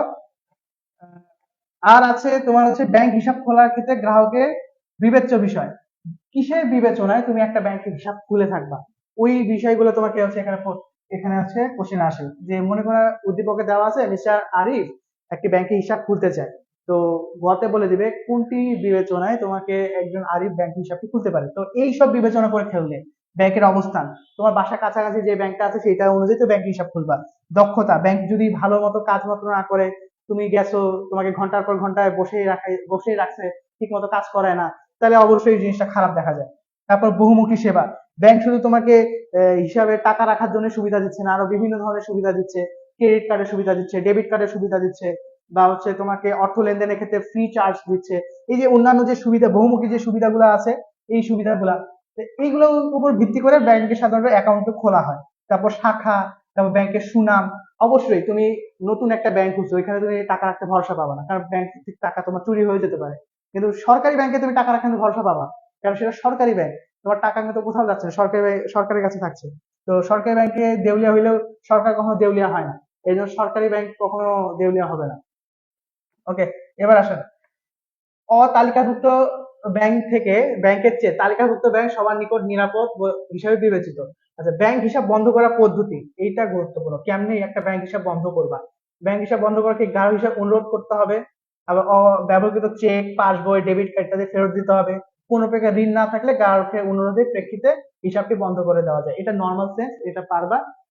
এটা বেশি, এটা ইলেকট্রনিক ব্যাংকিং এ পণ্য বা সেবা, ডেবিট ও ক্রেডিট কার্ড অত্যন্ত গুরুত্বপূর্ণ। এটা আসেই, এটা কতে ক্ষতে নাহলে গতে পাবাই, পাওয়াই পাওয়া। এই হচ্ছে ডেবিট ও ক্রেডিট কার্ডের ব্যাখ্যাটা। তারপর আসলে হচ্ছে 12 নম্বর অধ্যায়। 12 নম্বর অধ্যায়টা 12 নম্বর অধ্যায় হচ্ছে তোমার, 12 নম্বর অধ্যায়ে বেশিরভাগই হচ্ছে তোমার হচ্ছে ব্যাংকে গ্রাহক সম্পর্কে কথা বলা আছে। ব্যাংকে গ্রাহকে আমরা কিন্তু পড়ছিলাম যে ব্যাংকে গ্রাহকের সম্পর্ক কেমন, ডেটর ক্রেডিটর সম্পর্ক আছে, তার কিরকম সম্পর্ক, তারপর দাতা গ্রহীতা সম্পর্ক আছে, ব্যাংক গ্রাহকের প্রতিনিধি হিসেবে কাজ করে।